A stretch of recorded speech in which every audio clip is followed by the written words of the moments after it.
I am the storyteller, and I am here to help you today. I know you use this video to fall asleep, so before that, like the video and subscribe to the channel. Also, where are you from, and what time are you watching? Now get comfortable and relax. The headlights of my old Chevy cut through the inky darkness, illuminating an endless ribbon of asphalt stretching towards the horizon. I'd been driving for hours, the monotony of the empty highway lulling me into a trance-like state. The radio had long since faded to static, leaving me alone with my thoughts and the hypnotic hum of tires on pavement. I glanced at the glowing green numbers on my dashboard clock, 2:37 a.m. Still a long way to go before I reached my sister's place in Tucson. I'd promised to help her move, but now I was regretting my decision to drive through the night. My eyelids felt heavy, and I fumbled for my lukewarm coffee in the cup holder. As I took a sip of the bitter liquid, a flicker of movement in my rearview mirror caught my attention. Headlights appeared in the distance behind me, growing larger as they approached. I felt a mixture of relief and unease. On one hand, it was comforting to know I wasn't completely alone out here in the middle of nowhere. But something about the way the car was rapidly closing the gap between us sent a shiver down my spine. Within minutes, the vehicle was right on my bumper. I squinted into the mirror, trying to make out any details, but all I could see was a dark silhouette in the glare of headlights. My hands tightened on the steering wheel as I waited for them to pass. The highway was wide open. There was no reason for them to tailgate like this, but they didn't pass. The car matched my speed exactly, staying mere feet from my rear bumper. I tapped my brakes, hoping they'd take the hint and back off. Instead, they seemed to inch even closer. My heart began to race. This wasn't normal behavior. I pressed down on the accelerator, pushing my old car faster. The speedometer crept up, 70, 75, 80 miles per hour. The car behind me kept pace effortlessly. I white-knuckled the steering wheel, my palms growing sweaty. "What the hell do you want?" I muttered, glancing nervously between the road ahead and my rearview mirror. After a few more minutes of this nerve-wracking pursuit, I spotted a sign for an upcoming rest area. My gas tank was still nearly full, but I decided to pull over anyway. Maybe this weirdo would just pass me by if I got off the road. I flicked on my turn signal and began to decelerate. To my surprise and relief, the headlights behind me dimmed as the car slowed down too. As I pulled into the rest area and found a parking spot, I watched the other vehicle continue down the highway, quickly disappearing into the darkness. I let out a long exhale, realizing I'd been holding my breath. "Get it together," I told myself, shaking my head. "You're letting your imagination run wild." The rest area was deserted, just a small building with restrooms and vending machines surrounded by a few picnic tables. I stepped out of my car, stretching my legs and breathing in the cool night air. The silence was absolute. No traffic noise, no insects chirping, not even a breeze rustling the scraggly trees dotting the landscape. I headed for the restroom, fishing some change out of my pocket for the vending machines. As I pushed open the heavy metal door, the fluorescent lights flickered to life, humming faintly. I winced at my reflection in the grimy mirror, bloodshot eyes and stubble shadowing my jaw. I splashed some cold water on my face, trying to wake myself up. When I emerged a few minutes later, clutching a bag of stale chips and a bottle of water, I froze in my tracks. There, parked right next to my Chevy, was a car I hadn't noticed before. It was hard to make out many details in the dim lighting, but it looked remarkably similar to the one that had been tailing me. My breath caught in my throat as I approached cautiously. The car was empty, its windows tinted too darkly to see inside clearly. I did a quick scan of the rest area, but there was no sign of the driver. A gust of wind sent a discarded paper bag skittering across the pavement, making me jump. Get a grip, I thought. It's probably just another traveler who pulled in after you. Still, I couldn't shake the feeling that something was very wrong. I hurried back to my car, fumbling with my keys. As I slid into the driver's seat, I caught a glimpse of movement in my peripheral vision. My head snapped around, but there was nothing there, just shadows and stillness. With shaking hands, I started the engine and peeled out of the parking lot, gravel crunching under my tires. In my rearview mirror, I saw headlights flare to life. The other car was pulling out behind me. No, no, no, I muttered, my knuckles white on the steering wheel. This couldn't be happening. I accelerated hard, the engine of my old Chevy protesting as I pushed it to its limits. The headlights stayed right with me, neither gaining nor losing ground. Miles of empty highway flew by as I tried to put distance between us. My mind raced through possible explanations and options. Should I try to call for help? My cell phone was dead. I'd forgotten to charge it before leaving. Could I outlast them? Eventually they'd need to stop for gas, right?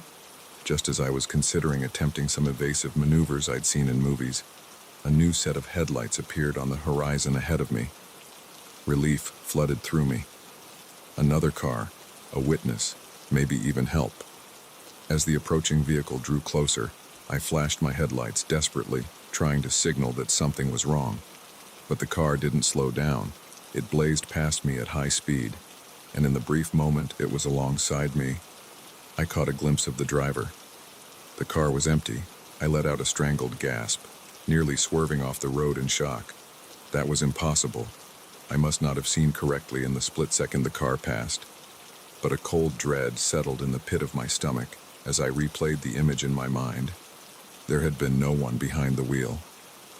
My eyes darted to the rearview mirror. The car that had been following me was still there, keeping pace. But now, it was joined by the car that had passed me. Both sets of headlights glared in my mirror, perfectly aligned. I was trapped between them. Panic clawed at my throat. This couldn't be real. I was hallucinating. I had to be. The lack of sleep, the stress of the long drive. It was all catching up to me. I shook my head violently, trying to clear it. When I looked back at the road, my blood ran cold. Ahead of me, more headlights were appearing. First, just a few pairs, then dozens, all speeding towards me. As they drew closer, I could see that every single vehicle was empty, driver's seats vacant, yet moving with precision. I was surrounded on all sides by a convoy of ghost cars. My breath came in ragged gasps as I searched desperately for an escape route, but the phantom vehicles had formed an impenetrable wall around me. No matter which way I swerved, they moved to block my path. Suddenly, all of the cars began to slow down in unison. I found my own speed dropping, as if my car was being controlled by an unseen force. We came to a stop in the middle of the highway, my vehicle at the center of a circle of silent, driverless cars. For a long moment, nothing happened. The only sound was my own panicked breathing and the ticking of my engine as it cooled.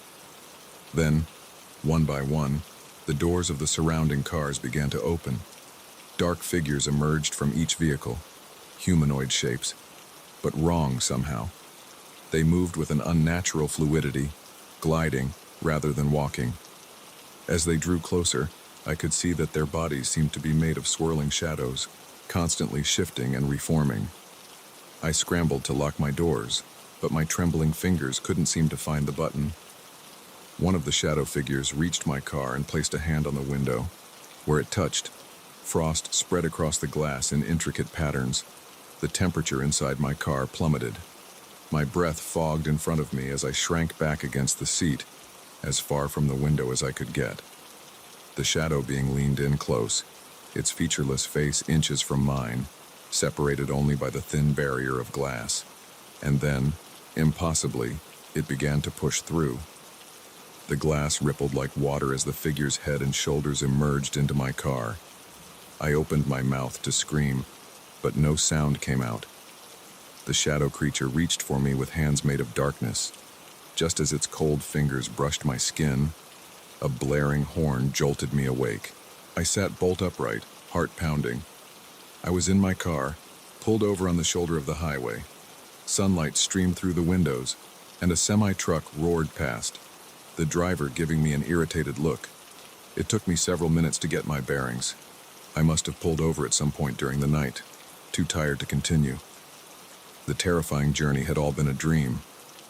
I scrubbed my hands over my face, trying to shake off the lingering dread from the nightmare. As my breathing slowly returned to normal, I reached for the key to restart my car. My hand froze. There, on the passenger seat next to me, was a single black feather. As I watched, it crumbled to ash and blew away on a phantom breeze. I sat there for a long time, staring at the empty seat and trying to convince myself that I was truly awake. Eventually, I put the car in drive and pulled back onto the highway, but I couldn't shake the feeling that just beyond my peripheral vision, shadows were moving, and somewhere in my rearview mirror, phantom headlights were gaining ground.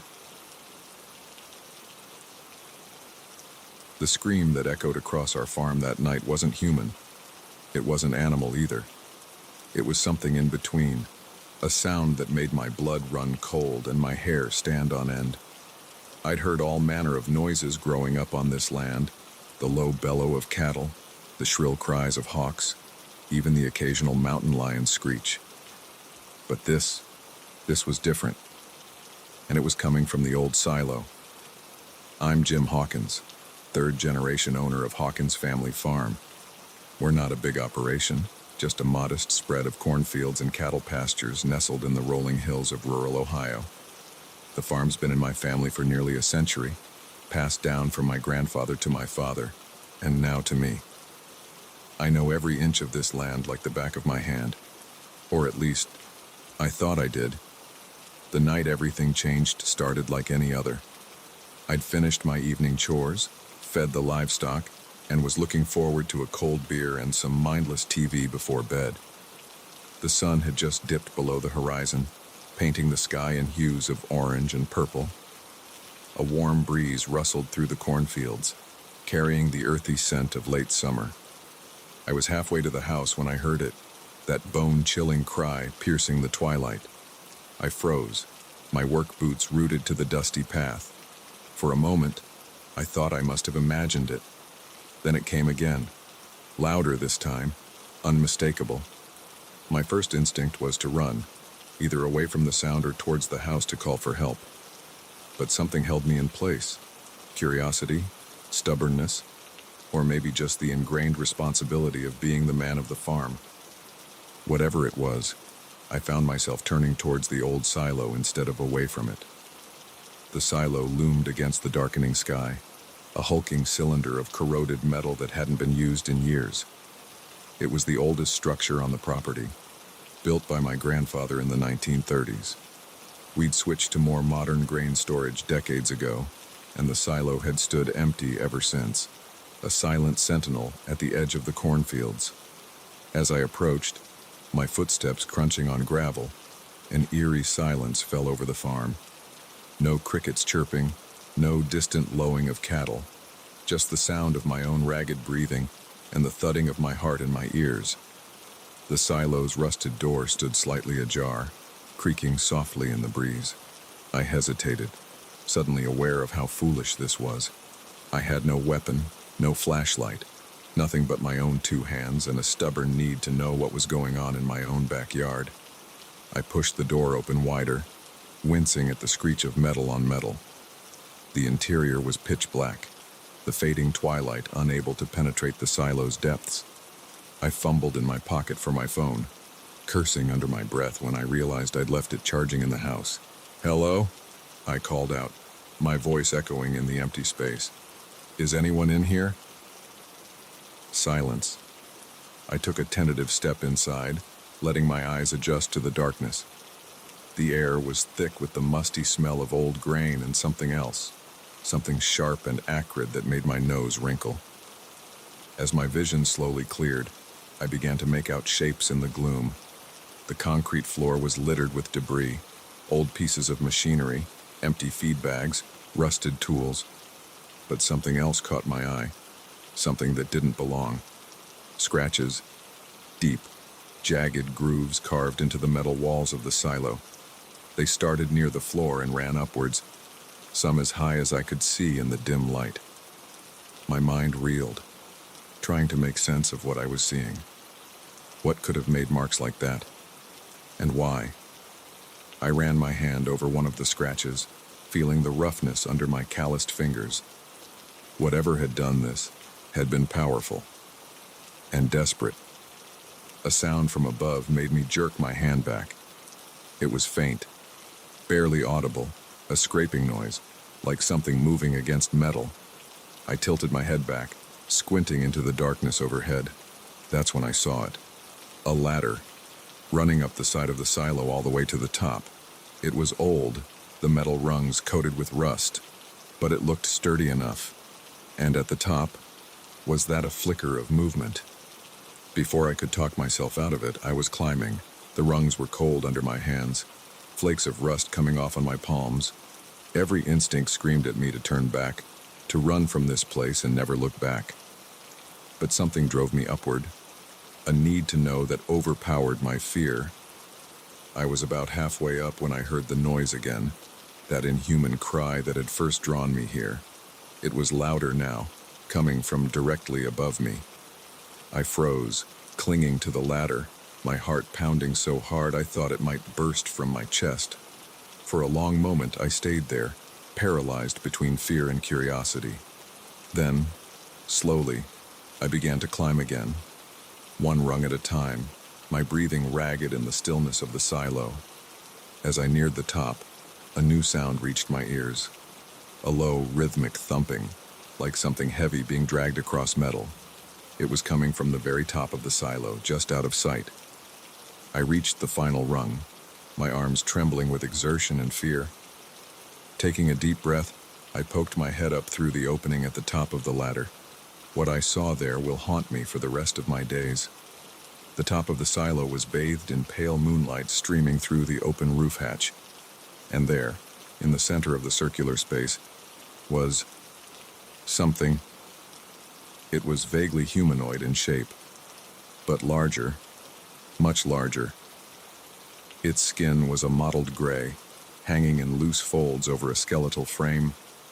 Long, spindly limbs ended in claws that scraped against the metal floor with each movement, creating the dragging sound I'd heard. But it was the creature's face that made my blood run cold. Where eyes should have been, there were only dark, empty sockets. Its mouth was a gaping maw filled with rows of needle-sharp teeth, opened wide in a silent scream. For a moment, we stared at each other, me, frozen in horror, and the creature, its eyeless gaze somehow fixed directly on me. Then it moved, faster than anything that size should be able to move, lunging towards me with impossible speed. I reacted on pure instinct, releasing my grip on the ladder and letting myself fall. The world spun around me as I plummeted through darkness. I hit the ground hard, the impact knocking the wind out of me.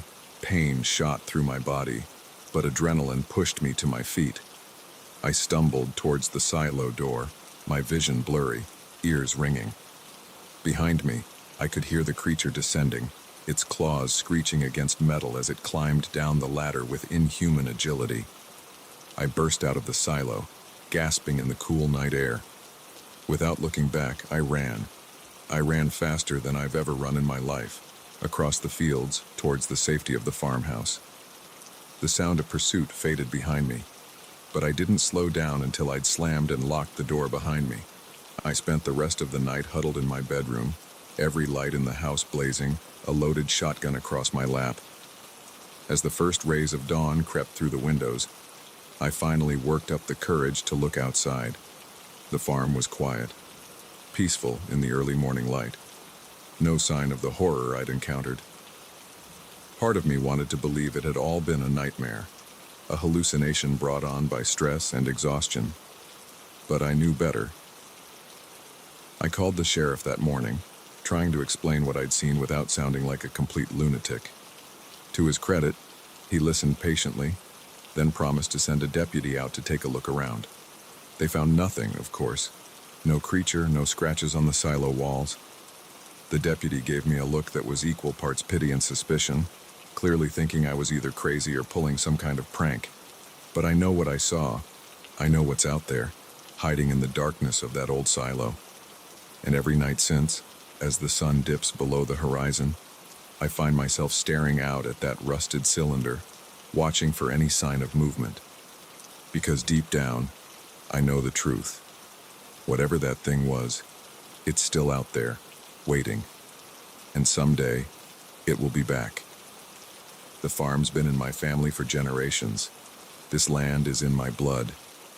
But now, for the first time in my life, I'm thinking of selling, of packing up and leaving this place behind, because some things once seen can't be unseen, and some horrors once awakened can never truly be put back to sleep. The moment I saw those blood-stained hands, I knew I'd made a terrible mistake. But by then, it was already too late. The sun was setting, my phone was dead, and I was stranded on a lonely stretch of road with a stranger whose smile didn't quite reach his eyes. It had all started so innocently, just another long drive on my cross-country road trip, the kind of journey I'd dreamed about since I was a kid. Me, my beat-up Honda Civic, and the open road, freedom, adventure, and the promise of new horizons. I'm Sarah, 28 years old, and finally taking that gap year I never got around to after college. 5 years of grinding away in a cubicle had left me feeling hollow, unfulfilled. So I'd quit my job, sold most of my stuff, and hit the road. No real destination in mind, just a vague plan to head west and see where the wind took me. For the first few weeks, it had been everything I'd hoped for. Stunning vistas, quirky roadside attractions, late nights around campfires with fellow travelers. I'd felt more alive than I had in years. But as I pushed deeper into the heartland, the romance of the road started to wear thin. Long stretches of monotonous highway, endless fields of corn and wheat. The novelty of gas station coffee and greasy diner food had long since faded.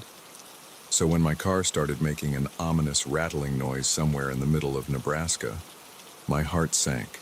I'm no mechanic, but even I could tell this wasn't good.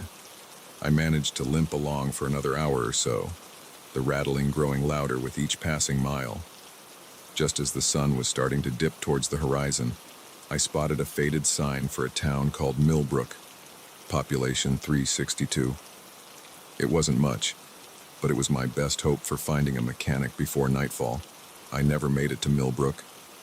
About 5 miles outside of town, my car gave a final sputtering gasp and died. I coasted to the shoulder, a plume of smoke rising from under the hood. Cursing under my breath, I got out to survey the damage. The acrid smell of burning oil hit me as soon as I popped the hood. Even to my untrained eye, it was clear this was beyond a quick roadside fix. I reached for my phone only to find the battery completely drained. In my haste to get on the road that morning, I'd forgotten to plug it in. Panic started to set in as I looked around. Nothing but empty fields and darkening sky in every direction. The last car I'd seen had passed by over an hour ago. I was well and truly stranded. Just as I was contemplating whether to start walking towards town or hunker down in my car for the night, I heard the rumble of an engine in the distance. Relief flooded through me as I saw headlights approaching. The vehicle, an old pickup truck that had seen better days, slowed as it neared. The driver, a man who looked to be in his mid-40s, leaned out the window. "Car trouble," he called out, his voice friendly enough. I nodded, trying not to look as desperate as I felt. "Yeah, I think it's the engine. Any chance you know of a mechanic in town?" He smiled, and something about it made me uneasy. It didn't quite reach his eyes, which remained cold and assessing. "Well, you're in luck," he said. "I do a bit of mechanical work myself. Why don't I take a look?" Before I could respond, he was already out of his truck and heading towards my car. I watched as he peered under the hood, making thoughtful noises. "Oh yeah, I see the problem," he said after a minute. "Looks like your timing belt snapped. Took out a good chunk of your engine with it, I'm afraid." My heart sank. This was going to be expensive, I could tell. "Any chance of a quick fix to get me to town?" I asked, though I already knew the answer. He shook his head. "No, I'm afraid this old girl isn't going anywhere under her own power. But tell you what, I can give you a tow into my shop in Millbrook. We can sort it out there." I hesitated. Every instinct was screaming at me not to get in a car with this stranger, but what choice did I have? It would be dark soon, and I couldn't very well spend the night out here.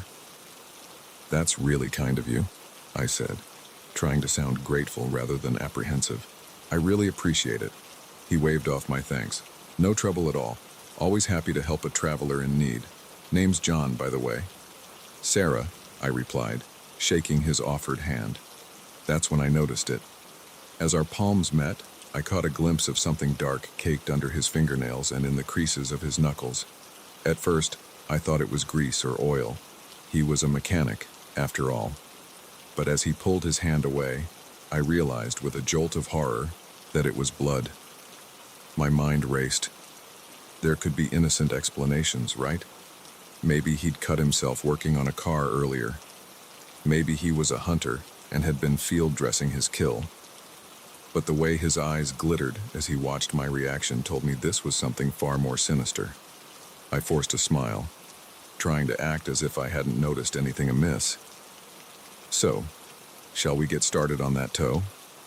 John nodded, turning back to his truck to fetch a tow cable. As soon as his back was turned, I made a split-second decision. I had to run. But before I could take more than a couple of steps, I felt a hand clamp down on my shoulder. John's voice was low and dangerous in my ear. Now, Sarah. Let's not do anything foolish." I felt something sharp press against my side. A knife, I realized with growing terror.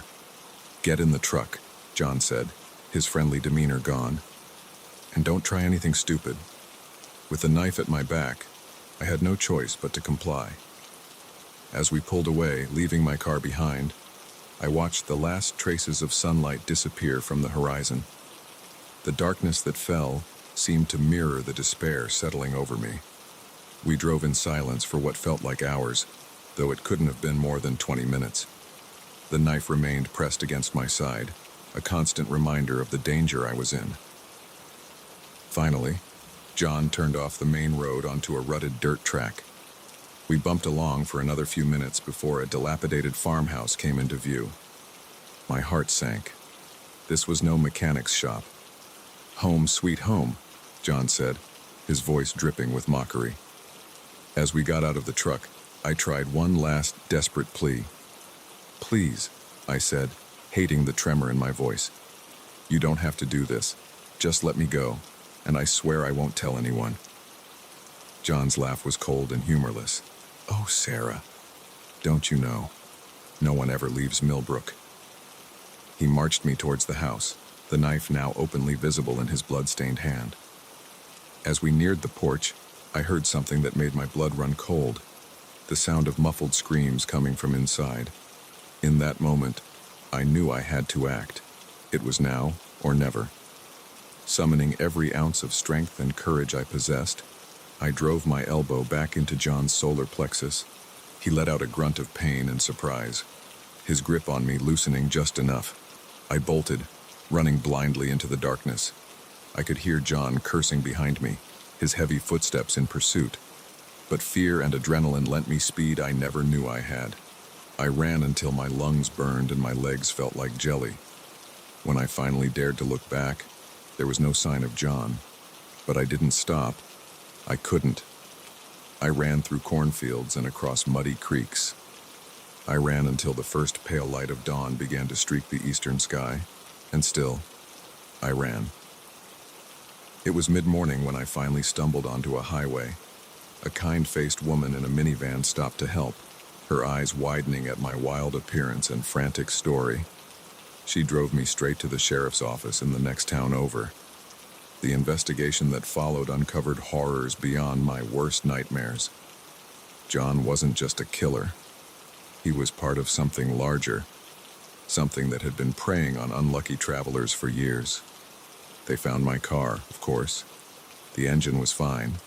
John had merely disconnected the battery to strand me there. A simple trick that had nearly cost me everything. It's been 6 months since that night, and I'm back home now. My dreams of carefree adventure have been replaced by nightmares of blood-stained hands and lonely roads. But I'm alive. I survived. Sometimes, late at night, I find myself thinking about those other victims, the ones who weren't as lucky as me, the ones whose screams I heard in that farmhouse, and I wonder how many others are out there waiting for help that may never come. So I tell my story again and again to anyone who will listen, because maybe, just maybe, it will save someone else from making the same mistakes I did, from trusting too easily, from ignoring their instincts. Because out there on the open road, freedom and danger often walk hand in hand, and sometimes the real monsters aren't hiding under your bed. They're waiting by the side of the road, ready to offer you a helping hand. The first time I noticed something was amiss was when I found a single long black hair on my pillow. It wouldn't have been strange, except I'm blonde, and I was traveling alone. That's when I realized the nightmare had already begun, right here in the middle of paradise. My name is Emma, and this was supposed to be the trip of a lifetime. A 2-week Caribbean cruise to celebrate my 30th birthday and my recent promotion. I'd saved for months, splurging on a balcony cabin with ocean views. The brochure had promised sun-drenched days, star-filled nights, and memories to last a lifetime. What it didn't mention was the terror that would keep me awake at night, wondering if I'd make it off this floating city alive. The cruise started off perfectly. I boarded the massive ship, the SS Oceanic Dream, with a sense of awe and excitement. My cabin was everything I'd hoped for, spacious, with a private balcony overlooking the sparkling Caribbean. I spent that first day exploring the ship, marveling at the multiple pools, the lavish restaurants, the bustling casino. It felt like I'd stepped into another world, one where my everyday worries couldn't touch me. That evening, I met my cabin neighbor, a friendly older woman named Margaret. She was a cruise veteran, regaling me with stories of her past voyages. We made plans to meet for breakfast the next morning, but Margaret never showed up for breakfast, or lunch, or dinner. At first, I didn't think much of it. It was a big ship, after all, with plenty to do. Maybe she'd made other friends, or was sleeping off a late night at the casino. But as the days went by and I still hadn't seen her, a nagging worry began to grow in the pit of my stomach. On the third day, I decided to ask the cabin steward if he'd seen Margaret. His response sent a chill down my spine. "I'm sorry, miss," he said, looking confused. "But there's no one registered in the cabin next to yours. It's been empty this whole voyage." I insisted that he was mistaken, that I'd met Margaret, talked to her, but he just shook his head, a look of concern crossing his face. I could see him wondering if the sun and sea air had gotten to me. That night, I lay awake in my cabin, listening intently for any sound from next door. The walls on these ships were thin. I should have been able to hear something, but there was nothing but silence. Unable to sleep, I stepped out onto my balcony, hoping the fresh air would clear my head. That's when I saw it. A flicker of movement in the cabin next door, a shadow passing behind the curtains. Someone was in there. My heart racing. I rushed to my cabin door, determined to knock on Margaret's door and get to the bottom of this. But as I reached for the handle, I froze. There, stuck to the outside of my door, was a Polaroid photo. It showed me sleeping in my bed, taken from inside my cabin. Panic seized me. Someone had been in my room while I slept. Someone was watching me. With trembling hands, I locked and bolted my door, then wedged a chair under the handle for good measure. I spent the rest of the night huddled in the corner of my cabin, jumping at every creak and groan of the ship. When morning finally came, I went straight to ship security. I showed them the photo, told them about Margaret, begged them to investigate. But the head of security, a stern-faced man named Johnson, seemed more annoyed than concerned. "Ma'am, we take the safety of our passengers very seriously," he said in a tone that suggested the opposite. "But we've checked the logs. The cabin next to yours is unoccupied. There is no passenger named Margaret on this cruise. As for the photo, well, are you sure you didn't take it yourself? Maybe as a joke?" I couldn't believe what I was hearing. They thought I was making this up. Or worse, that I was crazy. Frustrated and scared, I decided to do some investigating of my own. I started paying closer attention to my surroundings, watching for anything out of the ordinary. And slowly, I began to notice things. Small things at first, easily overlooked. Like how certain crew members would exchange meaningful glances when they thought no one was looking, or how there always seemed to be someone lingering near my cabin, no matter the time of day. Then there were the disappearances. Not just Margaret. Other passengers I'd met and chatted with would suddenly vanish, with no explanation. When I asked about them, I was met with blank stares or insistence that no such person had ever been on board. One night, unable to sleep, I decided to take a walk around the ship. The decks were eerily quiet, most passengers long since retired to their cabins. As I rounded a corner, I saw a group of crew members huddled together, speaking in hushed tones. I couldn't make out what they were saying, but their serious expression sent a shiver down my spine. As I turned to leave, my foot scuffed against the deck. The sound echoed in the quiet night, and the crew members' heads snapped up in unison. The look in their eyes as they spotted me. It wasn't surprise or embarrassment at being overheard. It was hunger. I ran. Behind me, I could hear footsteps, gaining on me quickly. I didn't dare look back, just focused on putting one foot in front of the other, my lungs burning as I gasped for air. I made it back to my cabin and locked myself in, my heart pounding so hard I thought it might burst from my chest. As my panic subsided, I tried to make sense of what had happened. Was I losing my mind? Or was something sinister really going on? The next day, I decided to try one last time to get help. I approached a group of passengers lounging by the pool, determined to make them understand the danger we were all in. But as I began to speak, I saw their eyes glaze over. Their smiles became fixed, artificial. And then, in perfect unison, they all stood up and walked away, leaving me standing alone by the empty pool. That's when I knew. Whatever was happening on this ship, it wasn't just a few crew members. It was everyone, or at least almost everyone. I spent the next few days in a state of constant vigilance, barely sleeping, jumping at every sound. I stopped eating at the ship's restaurants, subsisting on snacks I'd brought from home. I trust no one. And then, 3 days before we were due to dock, I made a terrifying discovery. I was in my cabin, frantically searching for my passport. I'd decided I needed to be ready to run as soon as we reached port. As I rifled through my suitcase, my hand brushed against something hard and cold. It was a small, metal object. As I pulled it out, my blood ran cold. It was a set of surgical tools, crusted with what looked horribly like dried blood. I didn't put those there. I would never. But then, a flash of memory. The first night on the ship. The welcome cocktail that had tasted a bit off. The strange, dreamlike state I'd been in afterwards. What had I done? As I sat there, staring at the damning evidence in my hands, a knock came at my cabin door. "Housekeeping," a cheery voice called out. I didn't answer. I couldn't move, couldn't breathe. The knocking came again, more insistent this time.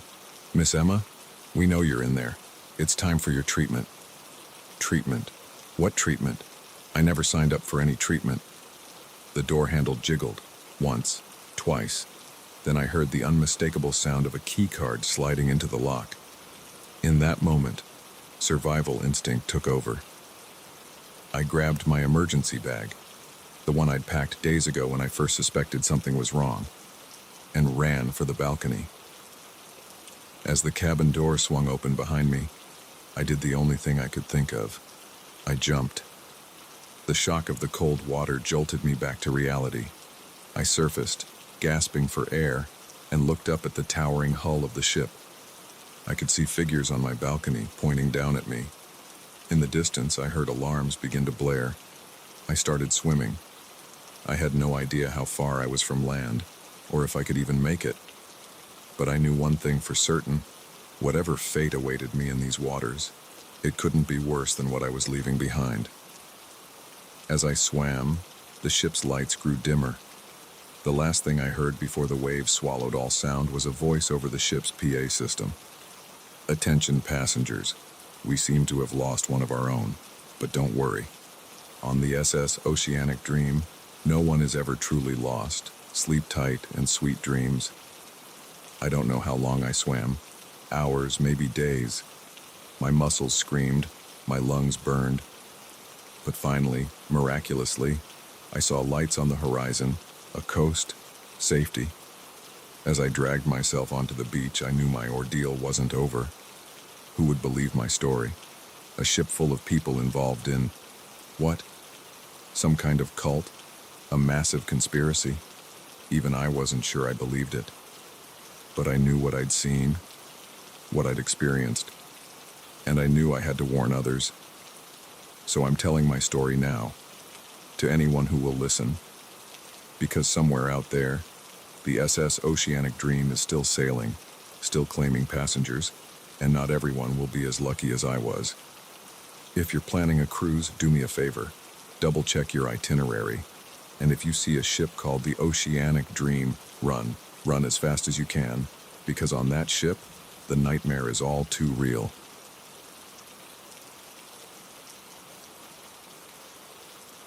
The first time we saw the symbols carved into the trees, we laughed it off as some hiker's idea of a joke.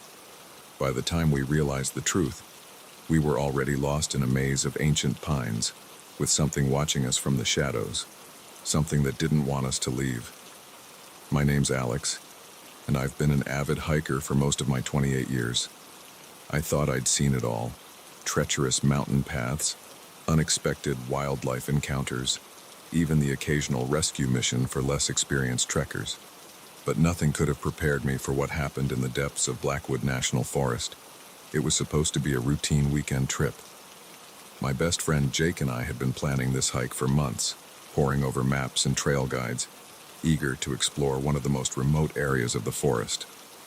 We'd both grown up near Blackwood, but this particular region had always been off limits. Too dangerous, too easy to get lost in, the rangers said. But we were experienced, confident, maybe a little too confident, as it turned out. We set out early on a crisp Saturday morning, the air thick with the scent of pine and damp earth. The first few hours were everything we'd hoped for: challenging terrain, breathtaking views, and a sense of true wilderness that's hard to find these days. It was around midday when things started to feel off. "Hey, Alex," Jake called out, his voice tinged with confusion. "Come check this out." I backtracked a few steps to where he was standing, staring at a massive old-growth pine. At first, I didn't see what had caught his attention. Then my eyes focused on a series of symbols carved deep into the bark. They weren't like any trail markers I'd ever seen. Intricate spirals and angular lines formed patterns that seemed to shift the longer I looked at them. It was unsettling, to say the least.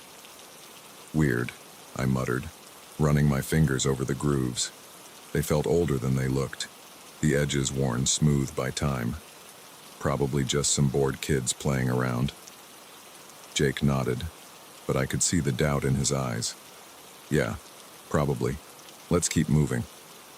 We pushed on, trying to shake off the strange feeling those symbols had left us with. But as the afternoon wore on, we started noticing more of them. Every few hundred yards, we'd spot another tree marked with those bizarre carvings. And something else was bothering me, though I couldn't quite put my finger on it. It wasn't until Jake mentioned it that I realized what was wrong. "Alex," he said, his voice low and tense, "have you heard any birds lately, or anything?" I stopped in my tracks, listening intently. He was right. The forest had gone completely silent. No bird song, no rustle of small animals in the underbrush.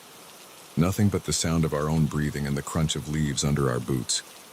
A chill ran down my spine that had nothing to do with the cooling air.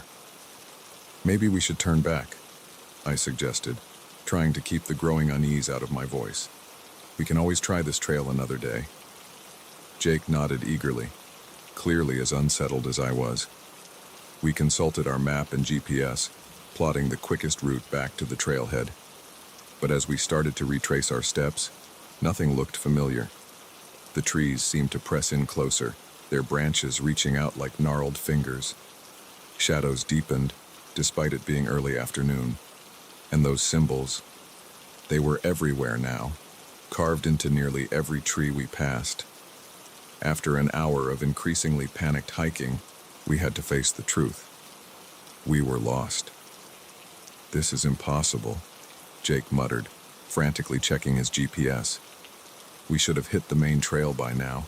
It's like the whole forest has changed." I was about to respond when a twig snapped somewhere behind us. We both whirled around, hearts pounding. "Hello?" I called out, my voice sounding small and scared in the oppressive silence. "Is someone there?" No response, but I could have sworn I saw movement in the shadows between the trees, a flicker of something that didn't move like any animal I'd ever seen. "We need to get out of here," Jake whispered, his face pale. "Now." We picked a direction and started walking, trying to move as quietly as possible while still covering ground quickly. The feeling of being watched was overwhelming now. Every few minutes, I'd catch a glimpse of movement out of the corner of my eye, only to find nothing there when I turned to look. As the light began to fade, panic set in. We were not equipped for a night in the forest, especially not whatever this place had become. Our flashlights cast eerie shadows as we pushed on, jumping at every rustle and crack in the darkness. That's when we heard it, a sound that I still hear in my nightmares. It started as a low hum, almost below the threshold of hearing, but it grew louder, resolving into something that was almost like words. Almost, but not quite. It was as if the forest itself was trying to speak. Jake grabbed my arm, his fingers digging in painfully. "Tell me you hear that," he said, his voice shaking. I nodded, too terrified to speak. The not quite words seemed to be coming from all around us now, rising and falling in a rhythm that made my head spin. And then, cutting through the otherworldly sound, came a scream. A human scream, filled with terror and pain.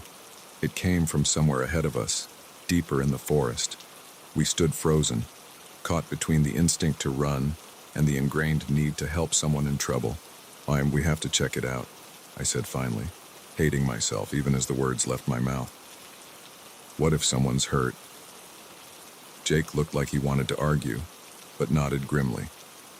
We moved forward slowly, every step feeling like we were walking deeper into a trap. The screaming had stopped, replaced by a heavy, anticipatory silence. We came to a small clearing, our flashlights illuminating a scene that defied explanation. In the center of the clearing stood a massive, ancient tree. Its trunk was wider than any I'd ever seen, twisted and gnarled with age, and carved into every inch of its bark were those symbols, more intricate and alien than ever. But it was what was at the base of the tree that turned my blood to ice. A collection of objects that had no business being this deep in the wilderness. Watches, phones, wallets, dozens of them, arranged in a careful circle around the tree.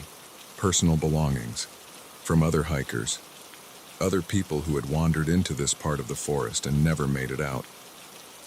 "We need to go," Jake whispered, tugging at my sleeve. "Now, Alex, we need to go right now." I nodded, unable to tear my eyes away from the grisly display. As we turned to leave, my flashlight beam caught something moving at the edge of the clearing. A figure, tall and impossibly thin, stepped out from behind a tree. It looked almost human, but wrong.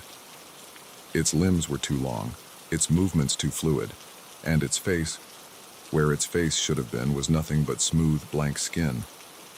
A scream caught in my throat as more figures emerged from the darkness. 3, 5, a dozen of them, all with that same blank, featureless face. They began to move towards us with an unnatural grace, their not quite words growing louder. We ran. Branches whipped at our faces as we tore through the underbrush, blind panic driving us forward. I could hear them behind us, moving through the forest with inhuman speed. The symbols on the trees seemed to glow in the darkness, pulsing in time with the alien chant that filled the air. I don't know how long we ran. It could have been minutes or hours. Time seemed to lose all meaning in that nightmare forest. But suddenly, miraculously, we burst out onto a paved road. We didn't stop running until we reached Jake's car, parked at the trailhead. As we sped away, I looked back at the forest. For a moment, I thought I saw those blank faces watching us from between the trees. Then they were gone, and it was just a normal forest again. We drove straight to the ranger station, babbling our story to increasingly skeptical-looking officers. They searched the area we described but found nothing out of the ordinary. No symbols, no clearing, no evidence that anything strange had happened at all. Part of me wanted to believe we'd imagined it all. Some sort of shared hallucination brought on by exhaustion and dehydration. But I know what I saw, what I felt. It's been 6 months since that day, and I haven't set foot in any forest since. Jake's the same way. We don't talk about what happened, but I can see the lingering fear in his eyes.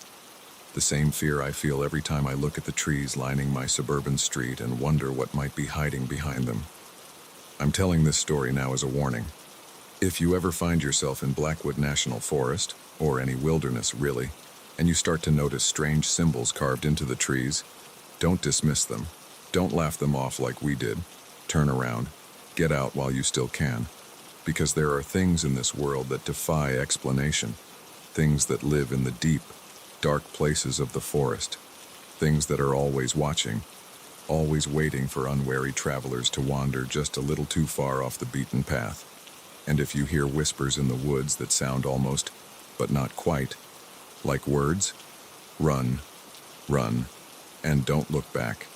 Because in some forests, getting lost is the least of your worries.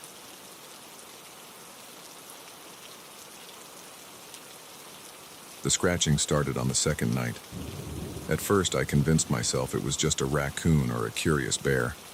But when I unzipped the tent and came face to face with those glowing, inhuman eyes, I realized our family camping trip had become a fight for survival. I'm Mark, a 35-year-old software engineer from the suburbs of Seattle. My wife Sarah and I had decided it was time to introduce our kids, 10-year-old Emma and 8-year-old Ethan, to the great outdoors. We'd both grown up camping and wanted to share that experience with them. So we packed up our minivan with a tent, sleeping bags, and enough supplies for a long weekend in the Mount Baker Snoqualmie National Forest. The first day was picture perfect. We found a secluded campsite near a babbling brook, set up our tent, and spent the afternoon hiking and identifying plants. Emma proved to be a natural, eagerly pointing out different types of trees and flowers. Ethan was more interested in skipping stones across the stream, but he seemed to be enjoying himself too. As night fell, we gathered around the campfire, roasting marshmallows and telling stories. The kids were enthralled by the star-filled sky, so different from what they could see back home. Sarah and I exchanged satisfied smiles. This was exactly what we'd hoped for. We all turned in early, tired from the day's activities, the sounds of the forest, the rustle of leaves, the distant hoot of an owl lulled us to sleep.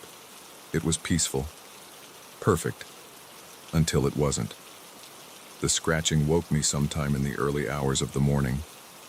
It was faint at first, barely audible over the nighttime forest sounds, but it was persistent, rhythmic. Scratch, scratch, pause, scratch, scratch, pause. I lay there for a while, listening. It seemed to be coming from the side of the tent. Probably just a curious animal, I told myself. Nothing to worry about. But as the minutes ticked by, the scratching grew louder, more insistent. I could feel Sarah stirring beside me. "Mark," she whispered. "Do you hear that?" I nodded, then realized she couldn't see me in the darkness. "Yeah," I whispered back. "Probably just a raccoon. I'll check it out." I fumbled for the flashlight we'd left by our sleeping bag and slowly unzipped the tent flap. The beam of light cut through the darkness, illuminating the surrounding trees. Nothing seemed out of place. The scratching had stopped as soon as I moved. I was about to zip the tent back up when I saw it. A flicker of movement just at the edge of the flashlight's beam. I swung the light in that direction, my heart suddenly pounding. For a split second, I caught a glimpse of eyes reflecting the light, but they were too high off the ground to be a raccoon, too large to be a deer, and the glow, it wasn't the normal reflection you'd see in an animal's eyes. It was an eerie, almost phosphorescent green. Then it was gone, leaving me to wonder if I'd imagined it. I quickly zipped the tent back up and tried to reassure Sarah. "Didn't see anything," I said, trying to keep my voice steady. "Probably just ran off when it heard me." She didn't seem entirely convinced, but we both eventually drifted back to sleep. The rest of the night passed without incident. The next day, I found myself constantly scanning the tree line, looking for... what? I wasn't sure. The kids, oblivious to the night's disturbance, were having a blast. We spent the morning fishing in the stream, then went for another hike in the afternoon. But I couldn't shake the feeling that we were being watched. More than once, I thought I saw something moving just out of the corner of my eye. When I turned to look, there was never anything there. Sarah noticed my unease. "Everything okay?" she asked as we were preparing dinner. I forced a smile. "Yeah, just a bit tired, I guess. Didn't sleep great last night." She gave me a look that said she didn't quite believe me, but didn't press the issue. That night, as we sat around the campfire, Emma suddenly pointed into the darkness. "Dad, what's that?" I followed her gaze, my blood running cold. There, just beyond the circle of firelight, was a pair of glowing green eyes, the same ones I'd seen the night before. "Everyone in the tent. Now," I said, trying to keep my voice calm. "But Dad," Ethan started to protest. "Now," I repeated, more firmly this time. As Sarah ushered the kids into the tent, I grabbed a burning branch from the fire, holding it out in front of me like a weapon.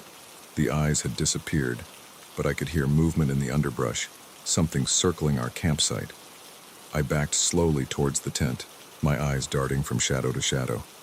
Just as I reached the tent flap, I heard a low, rumbling growl. It wasn't like anything I'd ever heard before, not quite animal, not quite human. It raised the hair on the back of my neck. I practically dove into the tent, zipping it up securely behind me. Sarah looked at me, her eyes wide with fear. The kids, picking up on our anxiety, huddled close. "What's going on, Dad?" Emma whispered. I took a deep breath, trying to figure out how to explain without terrifying them further. "There's something out there," I said finally. "Probably just a curious bear, but we need to stay in the tent, okay?" Ethan's lower lip trembled. "I'm scared." Sarah pulled him close. "It's okay, sweetie. We're safe in here." But even as she said it, the scratching started again, louder this time, more purposeful. It moved around the tent, as if whatever was out there was testing for weaknesses. We huddled together in the center of the tent, listening to the scratching and that occasional, bone-chilling growl. The kids whimpered softly, and I could feel Sarah trembling beside me. Suddenly, a shadow fell across the tent wall. Something large was right outside. We could hear it breathing, heavy, ragged breaths that didn't sound like any animal I knew. Then, a new sound. Sniffing. Long, deep inhalations. It was smelling us. The shadow moved, and for a heart-stopping moment, I thought it was going to tear right through the tent fabric. But instead, it let out another low growl and moved away. We stayed frozen in place, barely daring to breathe. Minutes ticked by, feeling like hours. Gradually, the normal sounds of the forest returned, the rustle of leaves, the hoot of an owl. When dawn finally broke, I cautiously unzipped the tent and peered out. The campsite looked normal in the early morning light, but as I stepped out, I saw something that made my blood run cold. Tracks. Large, deep impressions in the soft earth around our tent. But they weren't bear tracks, or any other animal I recognized. They were almost like human footprints, but larger with long, curved claw marks at the end of each toe. and there, stuck to one of the tent poles, was a clump of coarse, dark hair. "We're leaving," I announced, my voice shaking slightly. Now, we packed up in record time, the kids unusually quiet and compliant. As we drove away, I kept glancing in the rearview mirror, half expecting to see something emerge from the trees. We never went back to that campsite. Never went camping again, actually. The kids were disappointed at first, but as they got older and we finally told them the full story of what happened that night, they understood. I've spent countless hours since then researching, trying to find an explanation for what we encountered. I've read about Bigfoot sightings, Wendigos, skinwalkers. Nothing quite fits. All I know is that there are things out there in the wilderness that defy explanation. Things that remind us that for all our technology and civilization, we're not at the top of the food chain everywhere. So if you're planning a camping trip, especially in the Pacific Northwest, be careful, be aware. And if you hear scratching outside your tent in the middle of the night, if you see glowing green eyes in the darkness, don't convince yourself it's just your imagination.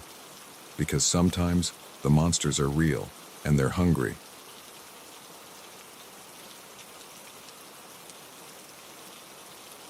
The first time I heard the voice on the CB radio, I thought it was just another stranded motorist.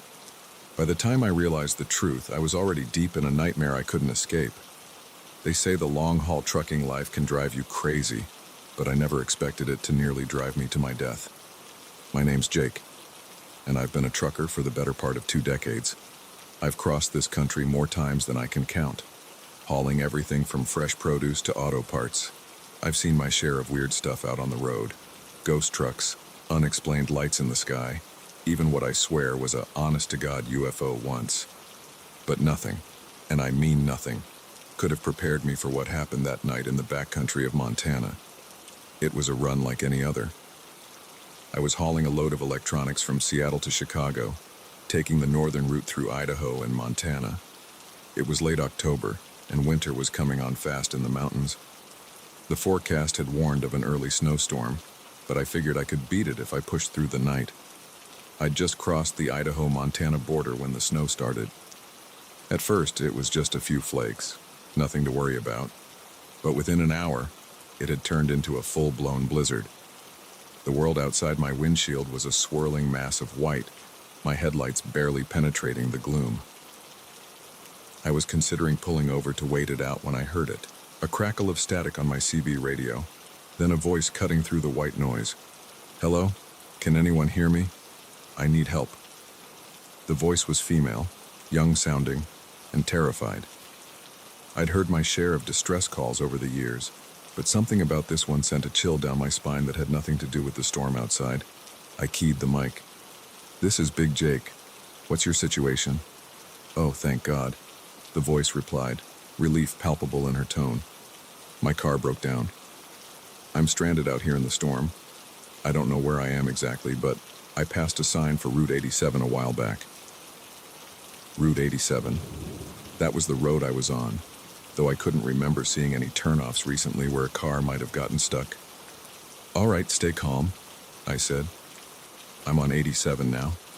Can you see the highway from where you are?"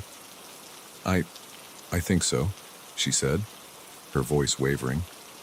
"There's a lot of trees, but I can see lights sometimes through the snow. Please, you have to help me. I'm so cold." Every instinct honed by years on the road was screaming at me that something wasn't right, but I couldn't just ignore someone in trouble. That's not who I am. "Okay, I'm going to try to find you," I said. "Keep talking to me. What's your name?" "Sarah," she replied. "My name's Sarah. Please hurry." I slowed my rig, peering out into the storm for any sign of a stranded vehicle. The wind howled around me, rocking the truck. Visibility was down to almost nothing. "Sarah, I need you to help me find you," I said. "Do you see my headlights? Can you hear my engine?" There was a pause, longer than I liked. Then, I think I see something. "Yes, I see lights. You're getting closer." But I couldn't see anything ahead except swirling snow and the vague shapes of trees. "Are you sure?"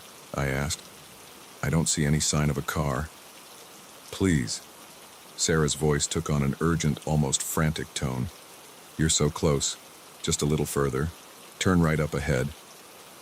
I frowned. There was no right turn up ahead, at least not on any map I knew, just miles of unbroken forest. "Sarah, there's no turn here. Are you sure about where you are?" Another pause. This one stretched on so long I thought we'd lost the connection. Then Sarah's voice came back, but it was different, lower, almost growling. "Turn right, Jake. Turn right now."